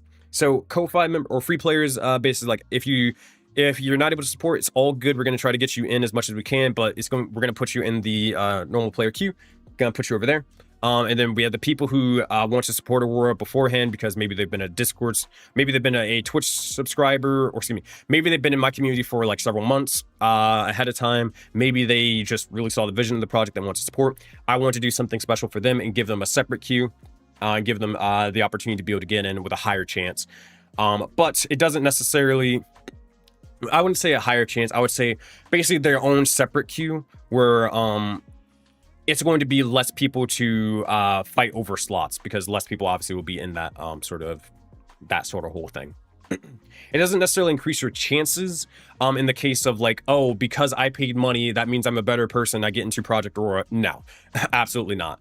But it is kind of just a way where, hey, we'll look at your application a little bit faster and we'll kind of keep you in mind. And then also, if you basically don't get accepted, then don't worry, we're going to put all the Ko-Fi members on a wait list rather than just having them reapply months later. So it'll be kind of just good then and there. And then we also have the veteran slots basically for Tutorial Island, which is going to help usher in the new generations and mentors for all of the new and existing players. It's going to be sick. All right, but yeah, applications are going to open August 1st and they're going to close on the 12th. I don't need to go over that.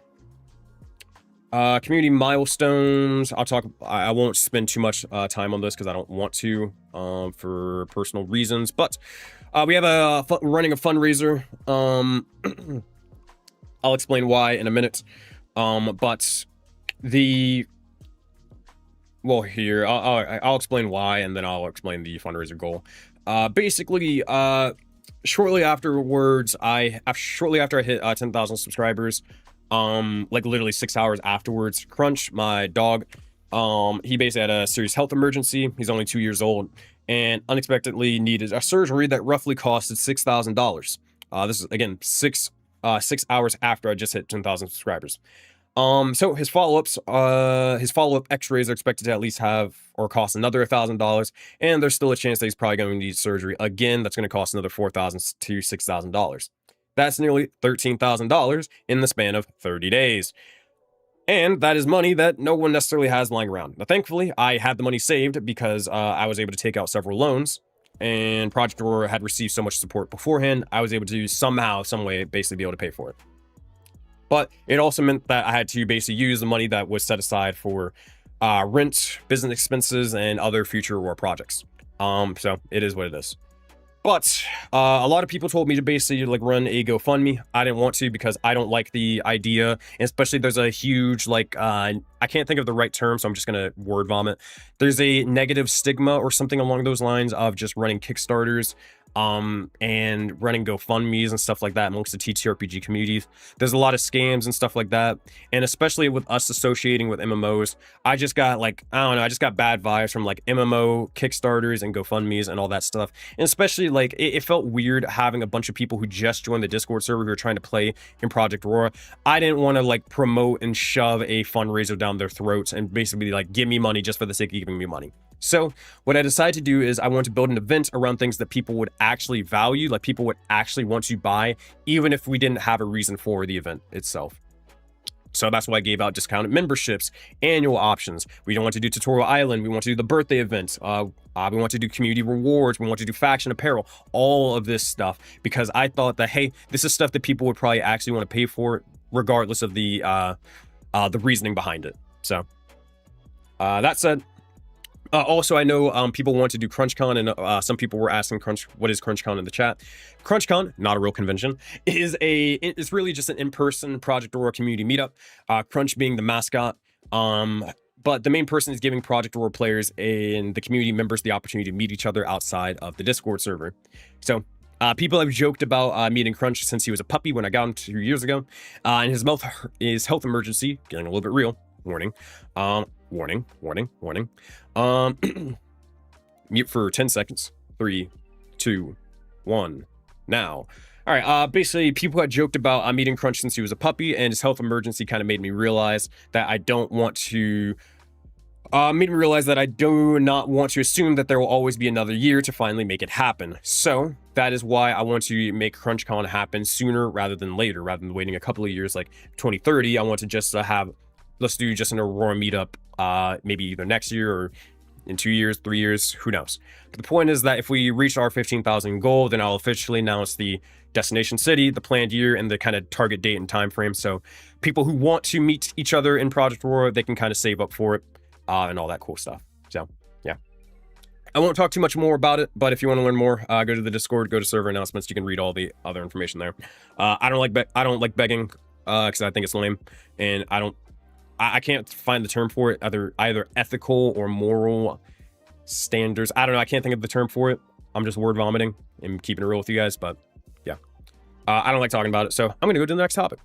But anywho, so the milestones that we have, now that we talked about the why. So for $1,000, we have basically a double AP booster where all Aurora players receive double AP during the next 3 sessions. We actually smashed through that the first day. The gold booster, all Aurora players receive Aurora's existing bonus gold reward thing for 3 sessions. We smashed through that. That was at 2K. At 3K, we have an exclusive tile border, aka the Tutorial Island launch event border. We already got it commissioned. We already have it ready to go, and it's pretty sick. So at 3K, that'll be the next thing. We also have the Seraph Island character creation guide. We'll launch it, we'll drop that thing early. It's done. For the most part, it's like 95% done. We're just waiting for a bunch of existing players to kind of send us information about their buildings, their guilds, and estates, and then we're going to add that to the player guide as well. But it's pretty much good to be dropped now if need be. But we'll drop that thing early rather than having to drop it like a week before Seraph Island. We'll drop it now whenever we hit that goal. The Grand Continental Games is at 6K, where we'll have basically the Aurora Olympics. It's going to be pretty sick. It's going to be pretty cool. And then the Faction Apparel, that's at 7,500, where we'll release it onto the Ko-Fi. Or not the Ko-Fi. We'll release it on our merch store and let you guys be able to join in on that. I can't confirm whether we'll be able to give it away for free to the faction members or the faction leaders. I don't want to promise you that, and literally because, like I mentioned before, the whole point of this fundraiser is to raise money to be able to, you know, pay for the other stuff I mentioned before. So giving out a lot of stuff for free, as much as I would love to do it, I don't know if, like, emotionally I'd love to do it, but logically and financially I don't know if we can. I don't know, it might change, might not. Shrug. And then we're also going to be giving out some more faction merchandise and mouse pads and other stuff that wouldn't be available in the merch store. And 10,000 Mama Mayhem named her price, aka my mom, if you don't know who Mama Mayhem is. And she basically said, hey, she will appear during one of the Tutorial Island birthday sessions after being highly requested to return to the community. So you guys can play some D&D alongside my mom. It's her second time playing D&D. She played D&D the first time in Project Aurora. It's pretty sick. She loved it. She had a lot of fun. And she's really good at it. I was shocked. She's freaking really awesome at it. Also, thank you, Di, for the Ko-Fi subscription. I appreciate you. Thanks so much for the support. Thank you. And then at 12,500, we're going to be doing another year. We're going to give out 1 year of Aurora Elite for free. So 1 year, basically that is worth 2,000. Had a weird, weird pain. We're giving out Aurora Elite, which is basically worth $2,400. We're going to give that away for free. And if you're already a current Aurora Elite member, if you win, then you'll receive a refund or you'll be able to give that prize to a friend. So that'll be at 12,500. It'll be pretty sick. Aurora Elite basically gives you like splash arts, from RTG and Lincoln. You get a fuck ton of credits, like a fuck ton. You basically get unlimited credits, damn near. And a bunch of cool Aurora benefits that I can't think of right now. Okay. And obviously at 15,000, that's when CrunchCon, not a convention, becomes official, and we do that whole thing. Also, hey Sheldon, it's me, Rolo. Hey, what up, Rolo? I see you in the chat all the time. Welcome, welcome, my friend. Hot damn. I've been yapping a lot, but that was what the announcement section was for. Thank you guys again for letting me yap for that amount of time. Oh boy, all right.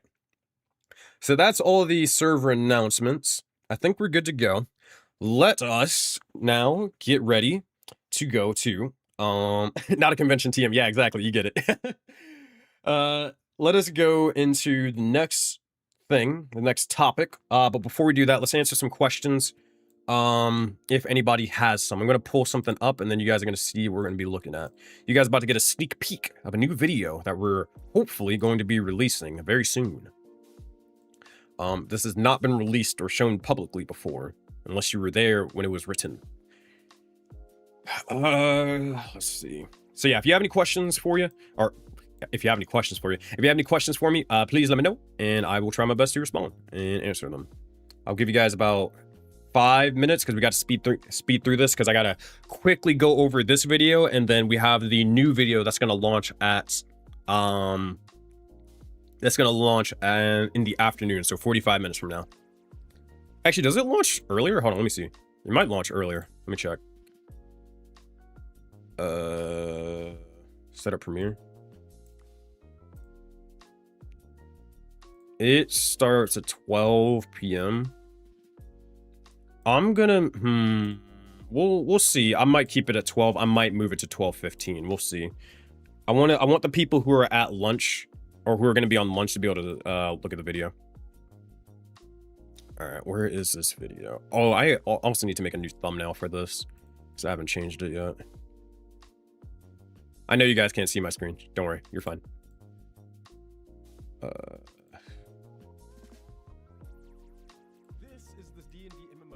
All right, there we go. Cool. All right. Close out of that. Just close out of that. There we go. All right. What we got? What we got?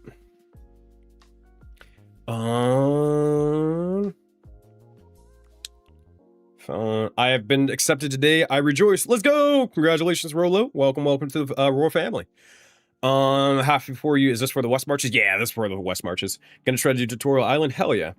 George the Muscle Wizard. Off topic, but what are the staff benefits like? More credits? Yeah, pretty much. We want to... Also, hold on, let me fix my camera. Yeah, staff benefits are basically you get Aurora and Explorer for free. And if your role would basically earn you more credits, you would get Aurora and Explorer plus extra credits on top of that for free. We want to go back to eventually to being able to pay staff, like all the lore scribes and dungeon masters like we used to. We used to be able to do it. It's just we literally couldn't. I literally couldn't afford it. I made a video about this, so this is already public information. Like I said it already. It's actually a very interesting video. So go check it out if you haven't done so. When you get the chance. Actually, I have 2 videos for it. It's basically the video talking about how I want to turn Project Aurora into a movie. And what I'm doing for this series is that I basically am documenting everything that I'm doing on the way up into the point of the movie. Kind of like imagine if Matt Mercer kind of did a thing where he filmed his thoughts and like his experience when he was making Critical Role from the like the very beginning to what it is now today. And I kind of want to do that for Project Aurora while I can. So the reason why this is relevant is in the second video, I specifically mentioned... Oh, hold on. I posted that on the wrong channel. Hold on, let me do this. Let me post this here, restream. So in the second video, I specifically mentioned that, like, yeah, we had to spend like over $70,000 in like staff fees in just like a couple of months alone. Now, and the crazy thing is that we weren't even paying staff like a lot. Netflix documentary meme, but in real life, yeah, exactly. Like I wanted to do that, like genuinely. I thought it was fun. I like Netflix documentaries. They're funny and cool. But yeah, so the reason why is like we wouldn't even necessarily pay like staff a lot. Like we couldn't pay them like an actual wage or anything like that. That'd be ridiculous. But we pay like dungeon masters. I remember like it was at one point $150 a month just to be able to run D&D. They could run 3 sessions whenever they wanted. As long as they did it, they got paid. Eventually, like, we had to keep on like reducing the amount of stuff that we could pay staff members. So then we eventually changed it to where we paid them like based off of the amount of revenue that Aurora made. That didn't really work out because like the West Marches wasn't even making any revenue because we didn't have any subscribers at all. So then it was just like, hey, we literally can't do it. It got to the point where we were paying like dungeon masters like $20 to DM. And yeah, sure, $20 is more than you know, $0, sure, but what can we do, man? Thank you, Goltar, for the Twitch Prime sub. I appreciate that, man. Thank you so much. That means the world to me for all your support. But yeah, like we weren't able to like pay for him, so we had to basically say, hey, we'll be able to keep paying the artists, obviously, and then anything that's bringing in revenue, so like campaigns mode, we'll be able to pay for you guys, but like that's it. So I want to eventually pay staff again. We'll probably have to do it a lot differently, but that is the goal. I would love to be able to provide an like, again, the more I think about it, the chances of it happening is like gets lower and lower. But in a fantasy Candyland world, I would love to be able to make professional DMing even more accessible. West Marches Games is a great resource, but heck, if I can help someone's turn someone's dream to being able to run D&D and do it full time, if I can help out with that, I would love it. Like, D&D obviously changed my life, and maybe I can help it change other people's lives in some way, shape, or form. So I would love to do that. I just don't think it's really possible right now. So yeah, it is what it is. So there you go. Did I cover everything I did? Fair enough. I saw that there was a short of PMs and want to look into doing that once I'm more established in the community. Yeah, I was gonna say, once you've established yourself into the community, I would say once you've probably been in the community for about 3 months, then consider applying to being a player manager. Once you've like been in the community for like 3 months and you've gotten a character to level 7 or level 8 is level 7 or level 8 would probably be the bare minimum. A lot of people, I remember it was pretty funny. We had a person who was like, flipping out because we told them, hey, you can't be a player manager if you haven't played in Project Aurora yet. And they're like, what do you mean I can't be a player manager? And I was like, well, dude, player managers, like, the whole role is that you explain how Project Aurora works. And they're like, I've been answering new person questions for the past 3 days. And I'm like, dude, that's not how that works. And he was throwing a fucking fit over it. It was fucking crazy. We've had some funny looking goobers in the chat and in the join the community recently. Well, not join the community. I would say more so join the Discord recently. It's been real funny. Staff's been having We've been laughing a lot. There's been some characters, let me tell you. Oh man. We had a guy, I won't name names obviously, but we had a guy who basically who wanted to play a spider, like a giant mechanized spider from like that looked like it would be straight out of Cyberpunk 2077 or Horizon Zero Dawn into our high fantasy setting. And they wanted to say they could play it as a centaur, a reflavored centaur. Staff obviously told them no. They got pissed off about it, and they got very much upset. Left the Discord, joined back, and then tried to get their idea approved anyways. They left the Discord again, joined again as another Discord account. Yeah, giant enemy spider. Yeah, the ghost in the shell ass robot. Yeah. Like, they joined the Discord again under a new account and got kicked again. And then what happens is they emailed me. This is crazy, y'all. This is fucking crazy. This is getting added to the documentary, man. They emailed me talking about my Project Aurora experience.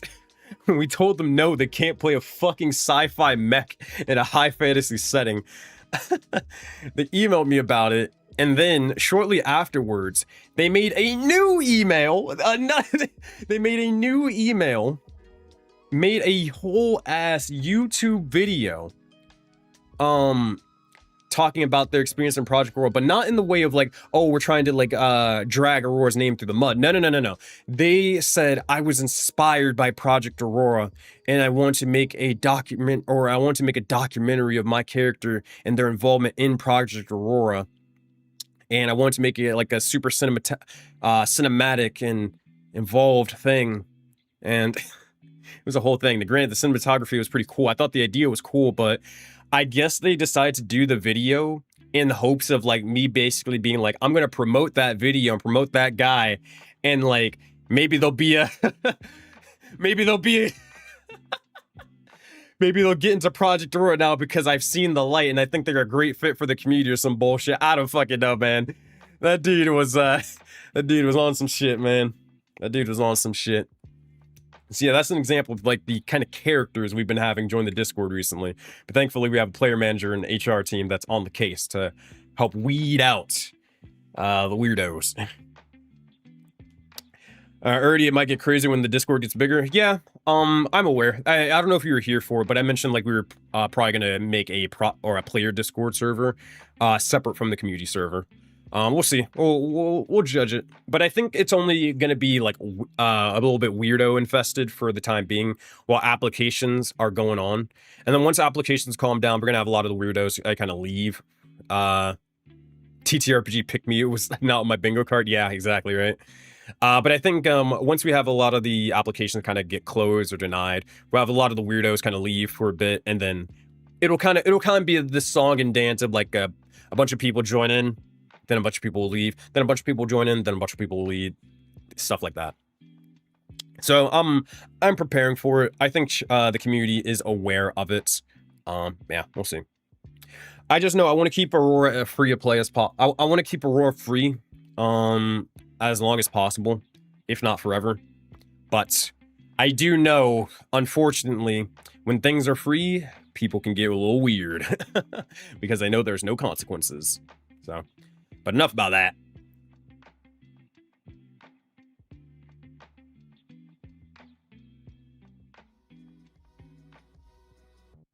All right. Okay. So we have a video that we need to go over. We need to analyze it. We need to see if this video is accurate and if there's some things I need to change within it before uploading said video. Now, this is not the video that we're going to upload at 12 o'clock. This is going to be a video we're going to run hopefully after that 12 o'clock video in the future. So you guys are going to be able to see it live as I'm going to do some editing for it. Or not editing, but more so I'm just gonna like see if there's some stuff that's inaccurate with it that I need to kind of remove. All right, we're gonna open up a notepad file. I'm gonna drag my notes right over here. I won't be able to see any follows or sub. I appreciate you guys if you do decide to do it, but I just won't be able to see it right now because I'm gonna have notepad blocking it. But yeah, I'll try my best. Okay. Also, what up, X Calamity? What's poppin', big dog? All right, let's do this. Also, let me know if you can't hear the video, and I will try to turn it up. We spent the last 6 years. This is the D&D MMO. We spent the. Oh, this is the video I had the fucking shitty microphone. Damn, this is from a while ago. Oh well, what can you do?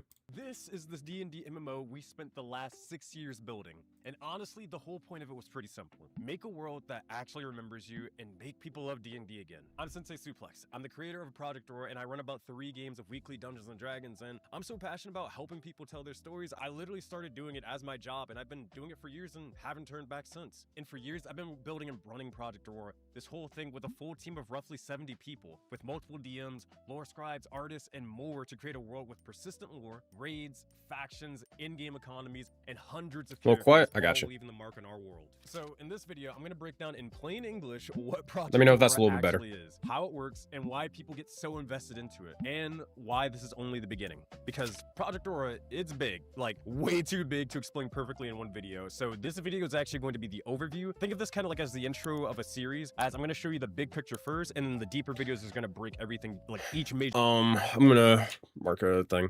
051. I can remove this because I don't know if we're gonna do the tutorial thing. I think I'm just gonna make a video. I think I'm just gonna make the video series. I don't think I need to tell you it's gonna be a video series.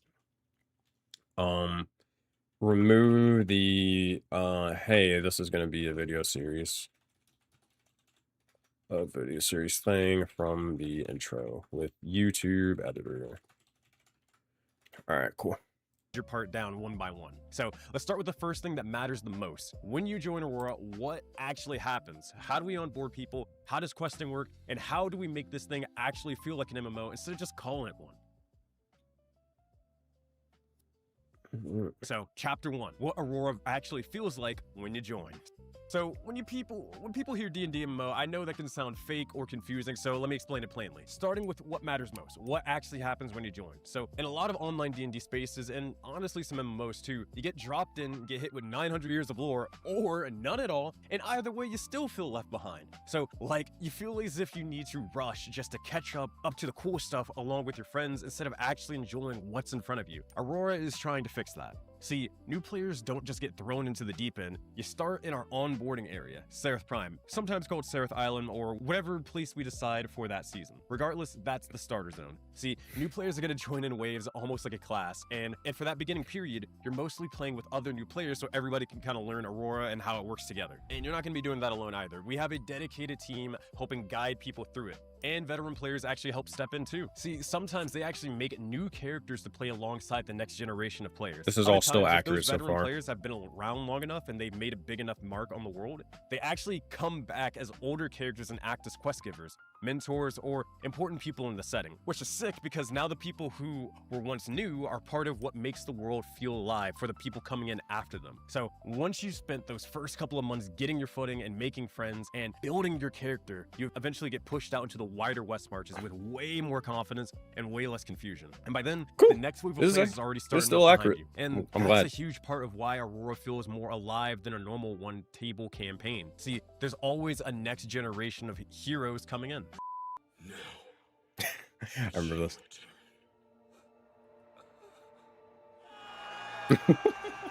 I forgot I added that edit. Okay, maybe not all that, but you get the idea. Now for the actual questing. See, Aurora is mostly built in a pseudo. I think I can fix that little edit. 308. I'm gonna get rid of the first bleep effect. 308. Let's do 3 o'clock. 3 minutes. Remove the first bleep. For All Might. Keep the seconds. Yeah, I can do that through the YouTube editor.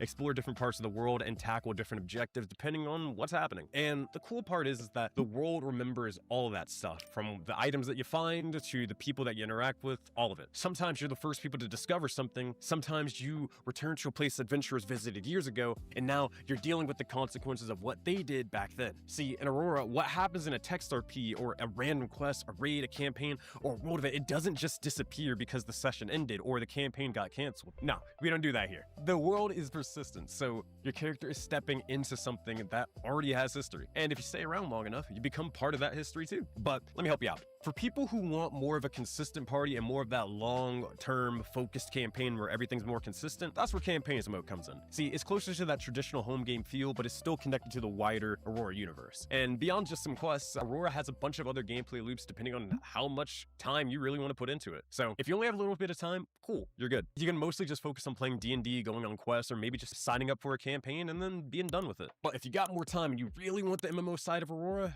well, Aurora's going to open up a lot more to you. See, we do roleplay nights, we do festivals, side events, mini games, and sometimes it gets as ridiculous as Dungeon Mania.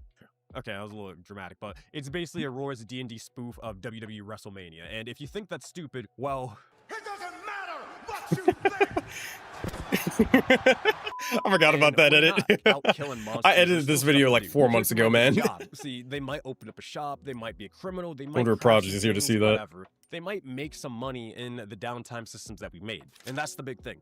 Aurora can be as much of an MMO as you they are. To be. So it's really up to you. Okay, so if I'm signing up, what will I actually experience? Like, how will it feel? Good question. See, let's use my first Aurora character, Jacob, because he's the perfect example. Say I'm joining Aurora and I pick West Marches first instead of campaigns mode. Jacob joins with a class of other new players and heads to Seraph. So maybe I already have a good reason for why he's there, and if I don't, I can roll on one of our character tables, or maybe just ask some veterans to help me out. So in some cases, Keymash, thank you for the co-5 subscription. Appreciate you, buddy. Thank you so much for the support. It means the world. You've got a major in-world connection from level. Let me disable my cam for a second. With Jacob. I'm getting loot, I'm gaining levels, and I'm learning the world, but more importantly, I'm meeting people. Maybe I meet some people in the text RP first, then our characters bond, and then we show up at a roleplay night. Then one thing leads to another, and now we're planning a guild together. But thank you again, Keymash. You're a fucking legend, dude. It doesn't just start because somebody clicked create guild in a menu like a video game. It starts because people actually played together, they liked each other, and they built something in the world. See? Then eventually Tutorial Island ends, Jacob graduates into the wider world, and hold on, let me chat. I'm gonna replay this section for like 2 seconds because I was distracted a little bit. So bear with me. We're gonna rewind like 40 seconds because I just want to make sure this is actually accurate, because we might have changed some stuff. And now suddenly you've got a major in-world connection from level 1. So I started venturing with Jacob. I'm getting loot, I'm gaining levels, and I'm learning the world, but more importantly, I'm meeting people. Maybe I meet some people in the text RP first, then our characters bond, and then we show up at a roleplay night. Then one thing leads to another, and now we're planning a guild together. That's literally how stuff like the Rose Syndicate starts. It doesn't just start because somebody clicked create guild in a menu like a video game. It starts because people actually played together, they liked each other, and they built something in the world. See? Then eventually Tutorial Island ends, Jacob graduates into the wider world, and now he's not some random new adventure anymore. He's stepping into the larger universe with people, goals, connections, and a real place in it. That's the feeling Aurora is supposed to give you. Not just I made a character and I kill monsters endlessly just like other West Marches servers. It's more of like I entered the living world and I actually started becoming somebody in it. So if this sounds cool to you, or even if you're just a little bit curious and want to see what this looks like in practice, join the Discord and apply.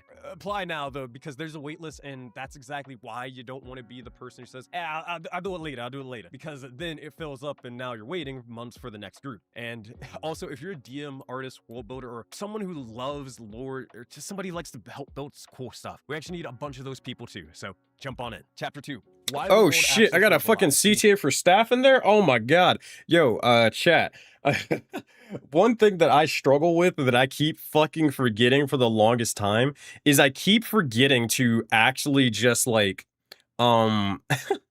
tell people that, hey, y'all, we need more dungeon masters, or we need people who want to join staff at some point. I keep forgetting that. It has been the team has been like pissed off about, or pissed off that I don't axe that. Oh my god, I'm so glad I added that. Aurora has been going on since late 2018, which is funny because that's also around the time when I first started playing D&D. And the reason it started that early is because I took the first world I ever played in and turned it into a foundation for something way bigger. And it's not because I had like every detail planned perfectly. No, that'd be impossible, because I didn't do that. And honestly, that was kind of the point. Aurora was never meant to be this sealed off setting where I wrote every answer beforehand. I didn't know what was gonna happen. That was the fun of it. It was meant to be shaped by the people inside it. And over the years, hundreds, and at this point, I think almost 1,000 people have helped to leave their mark in this world. Some stayed, some dipped, and some come back years later and found out that the world had kept moving on without them. But that's what makes it feel alive. Let me be frank. We ain't perfect, dog. Like, stuff gets lost in the sauce all the time, and that's just the truth of it when you have so many things just moving around, 79. so many people. And also when you have a team where none of them are doing this as a full-time job. So they just do it because they like it, and we honestly need help from even more passionate people. But the point is Aurora is not just random disconnected campaigns pretending to just be one universe. No, we're trying to actually genuinely preserve the consequences of what players and DMs do, so later players can step into the world that already has victories, failures, and legends. See, a good example of that is one of our older arcs. See, one of our DMs and a good friend of mine, need Alex, more Masters of Dungeons. the 7 deadly sins into Aurora. So the 9 hells got reworked into the 7 layers of hell, each ruled by one of the sins as an archdevil. Some of the players in that campaign literally played the sins themselves. It was freaking nuts. Now, the campaign itself didn't fully finish, but that doesn't mean it didn't matter. See, the lore got documented enough where the mark those players in the DM left on the world stayed. Damn, this video is actually going to be. Later, we made an infernal heritage. Pause for a second. Damn, this video is actually going to be useful for the people who are asking like some stuff like about how staff is, like how staff kind of works and like how things kind of run. Let's get them give them a way better idea of things. So I'm actually excited about that. I think, man, I don't know if everybody will watch this video because it's a little bit long. It's following a format that I don't use for my current videos anymore. But for the people who do watch it and they're just here for the long haul, I think this will do good. I think if I can frame this video, if I can use a good thumbnail and a good title, I think we'll be in business. Sorcerer subclass that was inspired by stuff like Devil there. Then, years later, we made an Infernal Heritage Sorcerer subclass that was inspired by stuff like Devil May Cry. It was kind of in a way that let characters be infused with an Archdevil's power. See, my character Jacob ended up being tied to the Sin of Wrath as an Infernal Heritage Sorcerer. And the cool thing is that Wrath was an actual player years ago. But that's what I mean when I say Aurora is persistent. Stuff from 2020 can still affect players in 2026. Because the world actually remembers what happened. So if the idea of joining a world that keeps moving, keeps changing, and might still remember your character years from now sounds exciting, join the Discord. Chapter 3, when Aurora stops feeling like normal That's a good D&D. CTA. That's a good call to action. God damn. A party of 5 is not enough. The threat, it's too big. The battle. Oh, we even go into raids? Oh my god, this video is amazing. Everybody's gonna get clapped to smack the fuck up. So that's when raids come in. See, raids are one of the clearest places where Aurora stops feeling like a normal D&D game and starts feeling like something much bigger. And to be clear, Boss, we need raid more is help. not one Roll persuasion. DM trying to run 40 players in a single initiative order, because that would suck. No, it's that they don't ask for help. That's what it is. They don't ask for help, and I'm like, y'all need help. Inside the same larger conflict. So you've got several fronts moving at once, and up to 40 players all playing at the same time. And what happens on one front can affect what happens on another. So Damn, for this example, thing on even Sarah's explains Prime, oh we ran my a god, I'm so huge happy raid it with explains around raids. 40 players and 5 or 6 DMs. The threat was a massive shadow invasion led by a mad king of darkness. See, some lower rank groups were defending the main tower where the assault was kind of being staged. That mattered because if the enemy found out and overwhelmed that location, the whole operation would get cut off. So that's what the lower level players were doing. Other groups were leading the main assault through the skies using airships and arcane hoverboards like they was Sonic Riders because, well, Seraph Prime, it was more of an Arnarcarnal punk setting, so they had a lot of technology going on. Their job was taking on enemy forces and destroying the devices causing the darkness to spread. And then also the high-ranking group had to keep the king and the strongest people occupied. But see, that's what makes raids feel awesome. It's not just a big combat, it's multiple groups feeling like they're part of one giant conflict where different roles actually matter, like you're in some kind of Avengers Endgame type stuff. So success here might save people over there, and failure over there might make your job way worse over here. But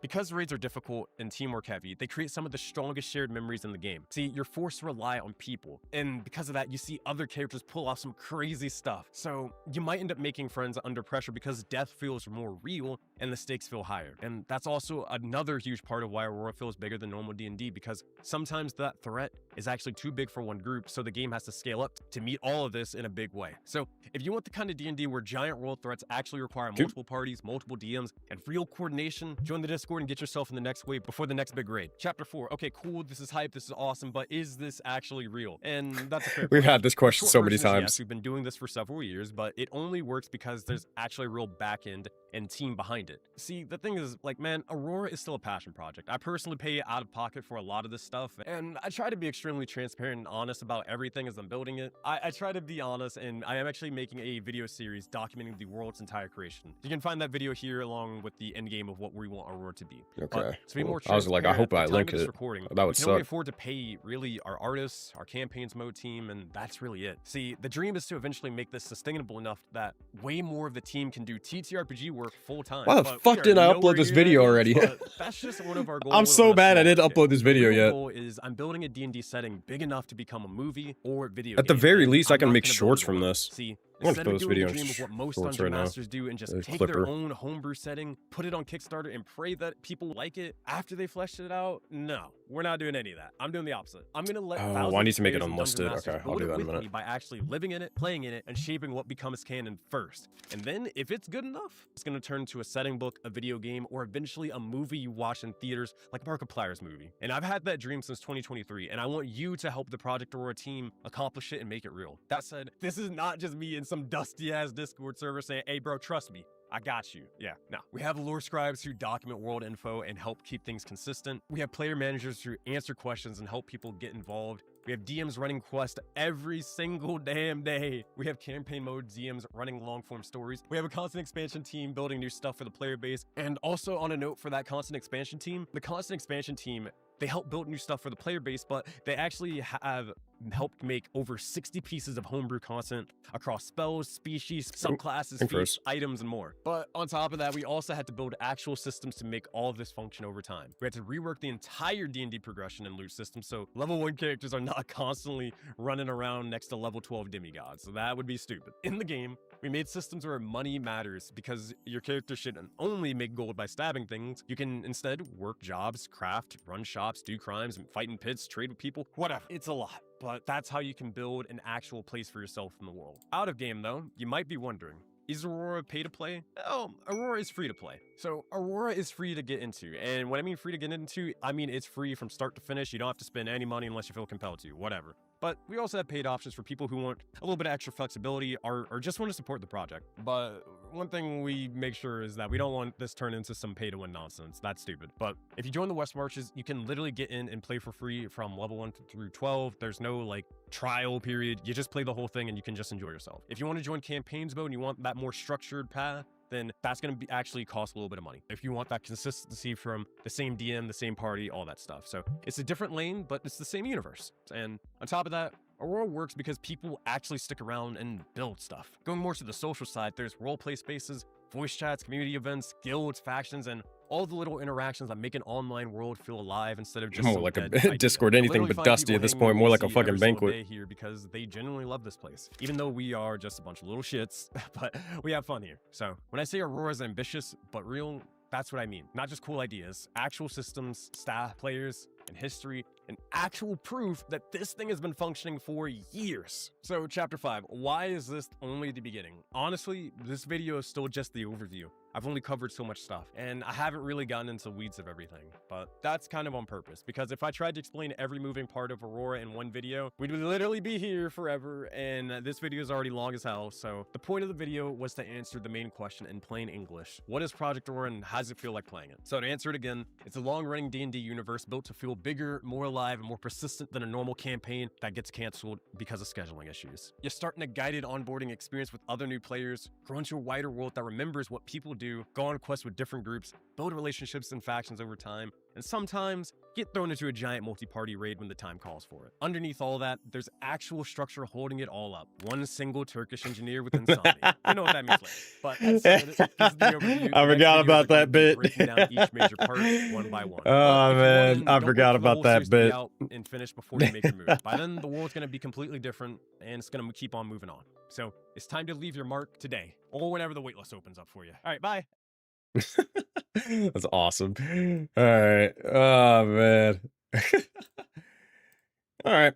So I was worried about that video, but honestly, I think the video is good enough to kind of upload really as is. It's just more of a matter of figuring out when it's supposed to upload rather than anything. So that's good. That's pretty good. That makes my life a lot easier. All right. So here's what we'll do. We're going to, so I already made it unlisted. I need to just edit the video. I need to cut some things out. I'm gonna see if I can show you guys how I do this live. This isn't how I typically edit. This is just me using the YouTube editor because I don't want to have to re-upload the video. That would suck. Let me see. Let me get to a point where I can look at it. Editor, there we go. So it's there we go, and this is why I made the times. All right, I think I can show this to you. I hope.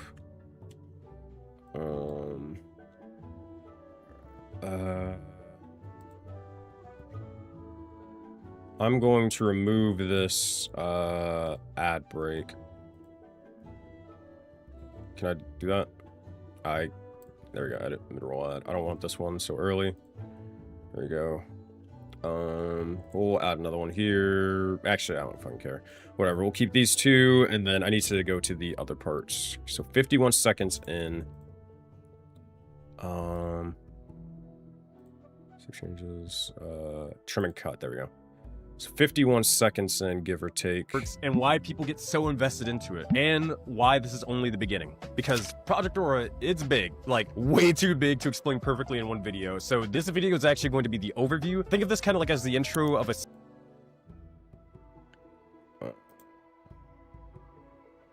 Hold on. Project Aurora actually is, how it works, and why people get so invested into it, and why this is only the beginning. All right, drop a cut there. Come back as older characters invested into it, and why this is only the beginning. Come back as older characters and act as quest givers. Play the fucking thing. Come back as older characters. characters. Fuck you. How do... Oh my god. Alright. YouTube's editor's ass. Alright. 44 seconds to... Because Project Aurora, it's big, like way too big to explain perfectly in one video. So this video is actually going to be the overview. Think of this kind of like as the intro of a series, as I'm going to show you the big picture first, and then the deeper videos is going to break everything, like each major part down one by one. So let's start with the first thing that... Alright, to 58 seconds, give or take. Alright, so 44. Because...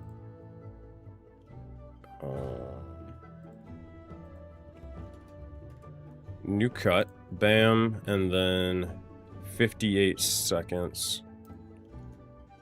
0, 58 seconds, 0, cool. Alright, so now if we play it, actually is, how it works, and why people get so invested into it, and why this is only the beginning one. So let's start with the first thing that matters. alright, let's do 75, maybe that'll work. So in this video, I'm going to break down first thing that matters the most. First thing that matters the most. Oh my god, I hate I'm going this. to break down in plain English what Project Aurora actually is, how it works, and why people get so invested into it, and why this is only the beginning. First thing that matters the most. When you join Aurora, what... Wait, what the fuck? I didn't even set 59. What the fuck? I didn't set 59. Huh. Oh. Oh, it's going by... Okay, gotcha.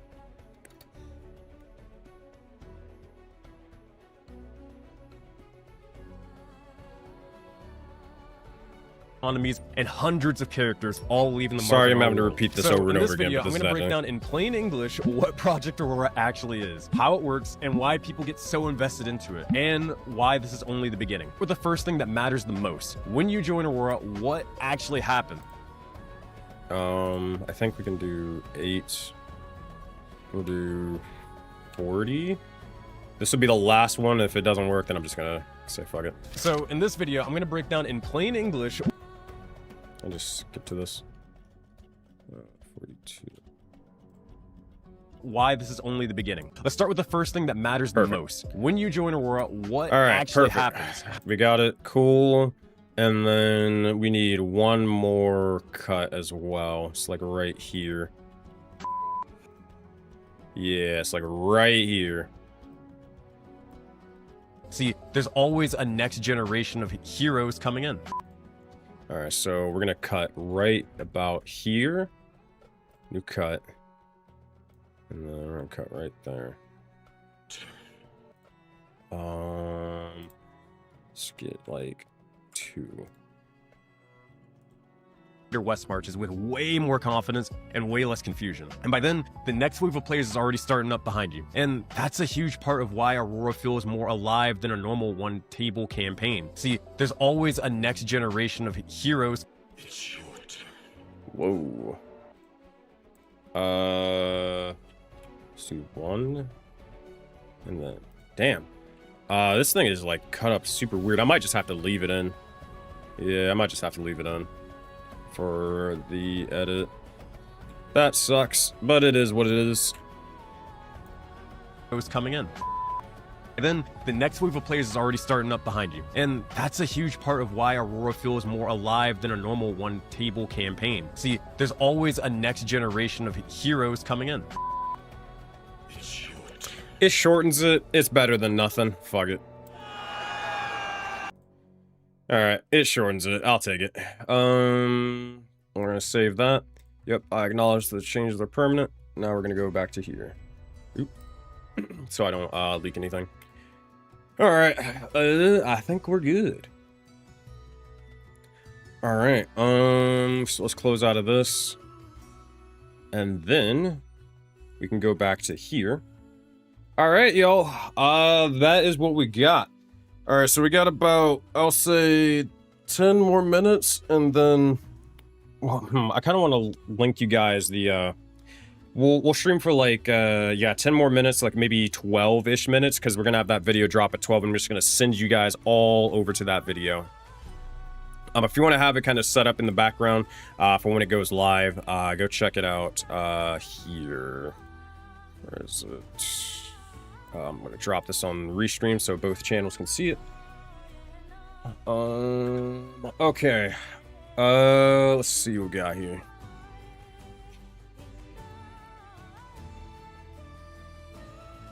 All right. What we got? Chatterino. How long does it normally take you to edit a video? Fucking too long.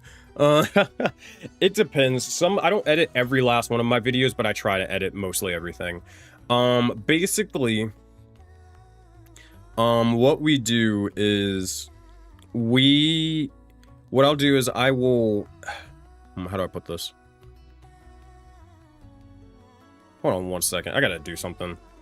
I gotta change something. God damn it. Fucking thumbnail guy. Holy shit. Alright, basically what I'll do is I will, lay out the video idea, and then I will, decide to, write the script. So that'll take about a couple of days, depending on how long. It might take depending on how big the script is, it might take like an hour, it might take 3 hours, but that's just like constant work, right? Then recording the video, that's the one that takes the least amount of time. So that one will be, God damn it, this thing just threw me fucking off. I saw some of the thumbnail and it pissed me off, so I gotta go fucking yell at a guy and go change it. I don't know why the fuck he decided to do that, but alright. It is what it is.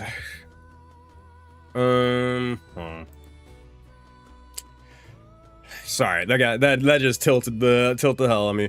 All right. Anyways, so yeah, I'll script out the video, and then I'll record the video, which will take like really 30 minutes, sometimes an hour, depending on how long the video is.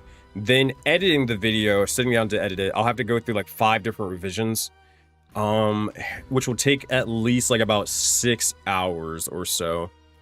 And I'm having to do this all while, like, you know, running games, doing school, running the community, and, like, the business aspect and all that stuff. So it's a fucking nightmare. So sometimes I can knock out a video and I can do all of that in a single day if it's really fast. Other times, I will just have to send it to someone else to edit. Alright, one second. We're gonna have to make a thumbnail myself, because someone decided to get a little bit funky wonky for whatever reason and be a little lazy. God damn it.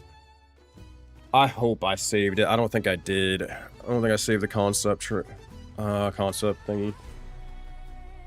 Whatever.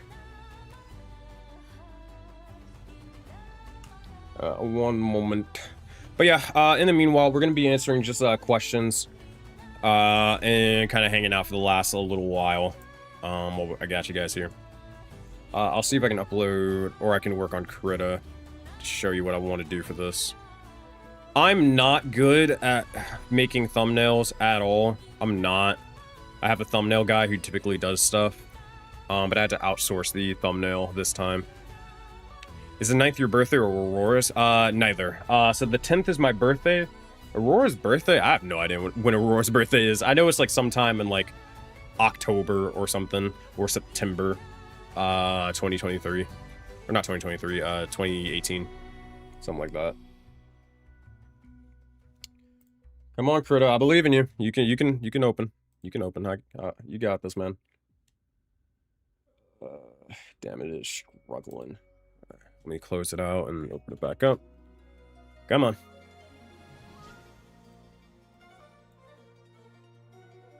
Krita is my go-to, but all the widgets definitely take time to learn, so I kind of just experiment over time. I used to actually like draw for a decent while. I just ran out of time for it, and I mean, I would always try to typically draw my character first and then get them commissioned, because I just like that little personal aspect of them. And I don't know, it was just, I don't know how to explain it. It was just like sort of that time when I was drawing them, I would like actually feel a little bit more connected to the character. And it would kind of be the limits test to see if like I was really committed to play the character for long term or not. Yeah, Krita is fucking struggling. It is not opening up, and I am not happy about that. I need you to get working like pretty soon here, my man. Because if you don't, my video is gonna upload in like less than 9 minutes, or a little bit more than 9 minutes. Excuse me. Come on, Critter, I believe in you.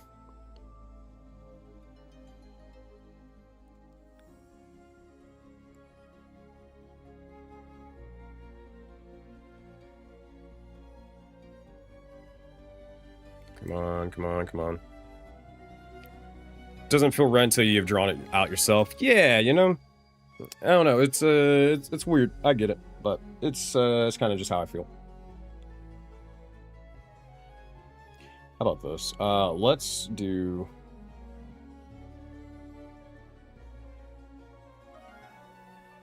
Oh, why is Critter not up or working? Jesus Christ!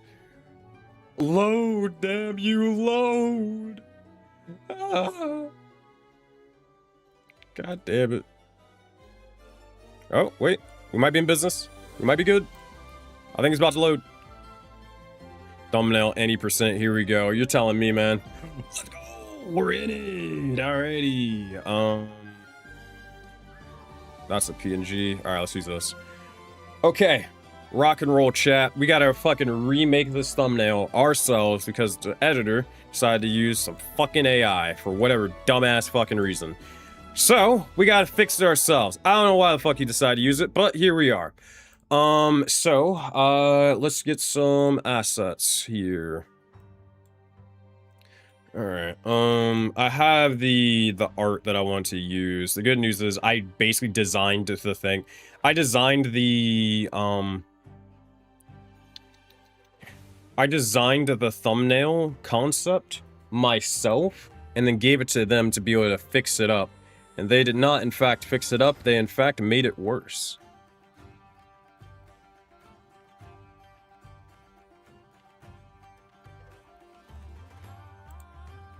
One moment. Where's the poster? Copy image. This image is a spoiler, but it's okay. It is okay. And then we need to get Mbe's art. Now, I don't know how we're gonna get...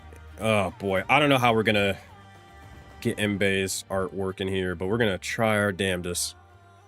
Alright, in the meantime, while that's uploading... Oh, no, it's gonna take a while. Damn. Yeah, this image is very, very high resolution, so it's gonna fucking take a while. It's gonna make this editing this a nightmare.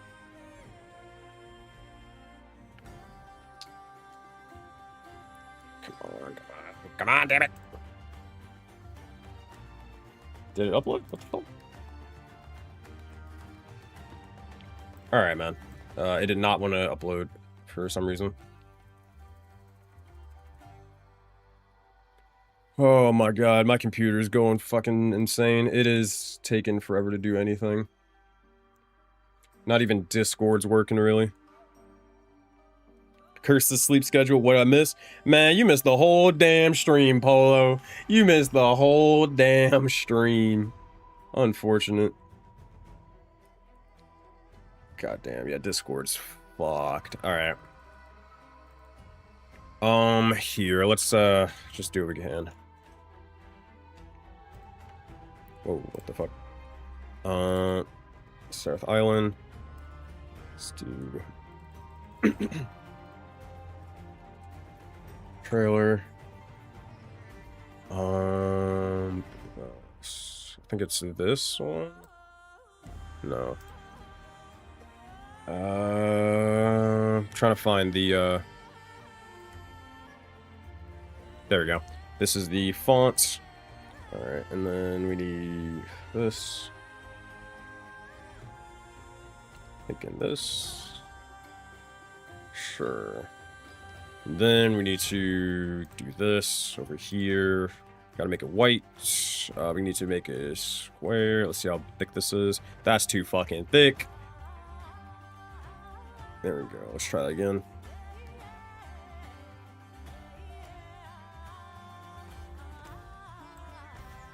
Still too thick.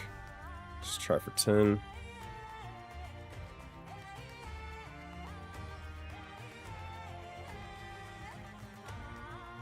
There we go. It's better, but it's still not great.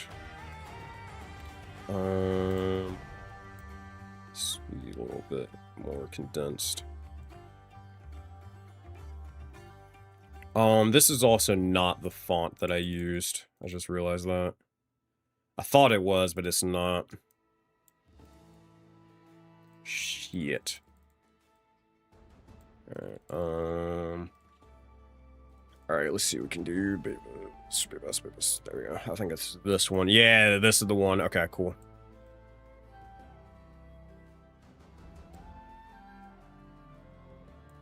There we go. Awesome. Look at that. It looks professional, chat. That looks fucking professional. Alright.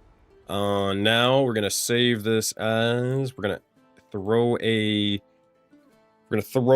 art piece in there. Boom. We're gonna insert that as a new file. Gonna keep that Dungeons and Dragons logo so people know what the Dungeons and Dragons logo is. Definitely excited to see more about what South Island is when it's released. Yeah, we got a little bit. This trailer is not gonna be like the informative video. I think because a lot of people keep asking the question, what I might do is I might just make a whole dedicated video to what Tutorial Island is, honestly. I think that'll just be easier, because people are just going to keep asking questions until we do so. Even if it is for 12 minutes long, or even if we do have only 12 days till applications close, I think it's going to be worth it. And also because we can always use the video for another time, you know. Alright, there we go.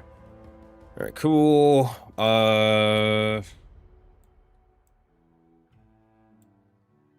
Can we mirror this? Yeah, let's mirror this.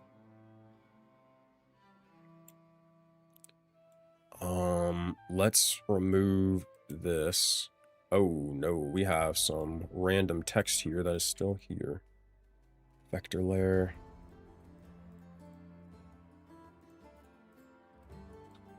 Nope.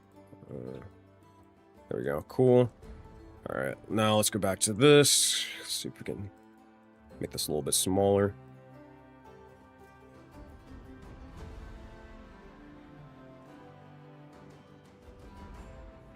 It's not greatest, but it'll have to do.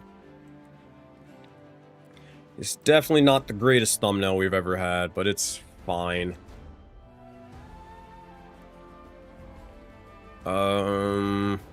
Let's go to this.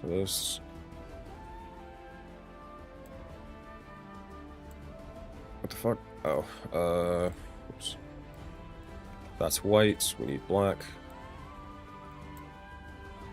Bigger. Man, chat, you guys get to see this live. Let me tell you, you guys get to see the whole shebang live. Let me see if, instead of putting the background, let me see if I can do this instead. Let's go yellow. That is horrible. Don't ever do that. Let's go for black.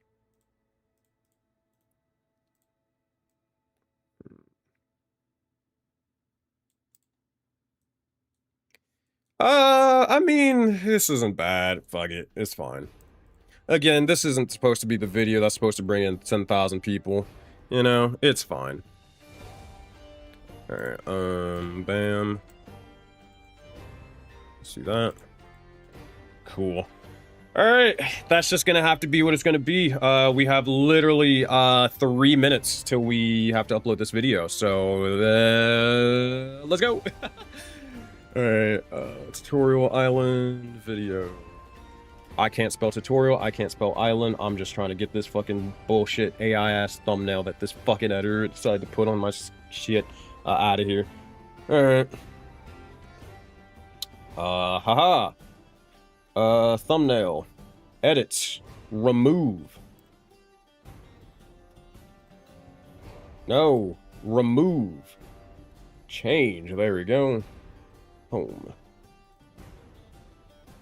What do you mean the file? Oh, I didn't save. I was like, what do you mean the fucking file I can't use? Alright, cool. Alrighty, awesome. And let's link the video right now. Whew. Okay. Oh shit, we need to make an announcement.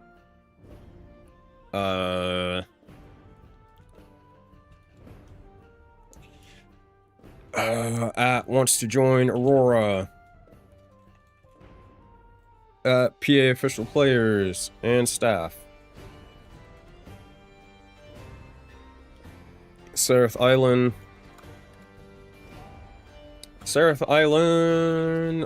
Art trailer is live. This video is not an explainer for how everything works in Seraph Island. However, it will overview of the vibe and show off some of the badass arts of the Auroraverse.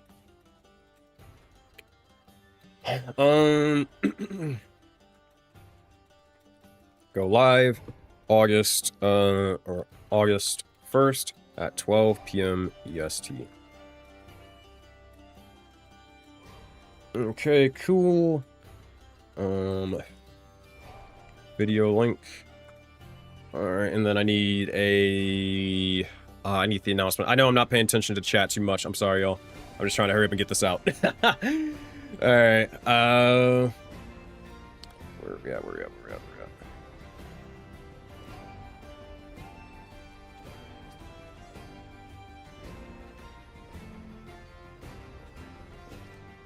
Server announcements. For more information on applications, go here. Where is it? Tutorial application info. Boom. All right. New video. What the fuck? Stop it. Actually, I don't think we need to. You know what? I'm not gonna add the player base. I'm not gonna add the whole player base. I'm just gonna add Project Aurora videos. I think this thing doesn't need that much hype behind it. We'll save that announcement ping for later. Let's just drop this here.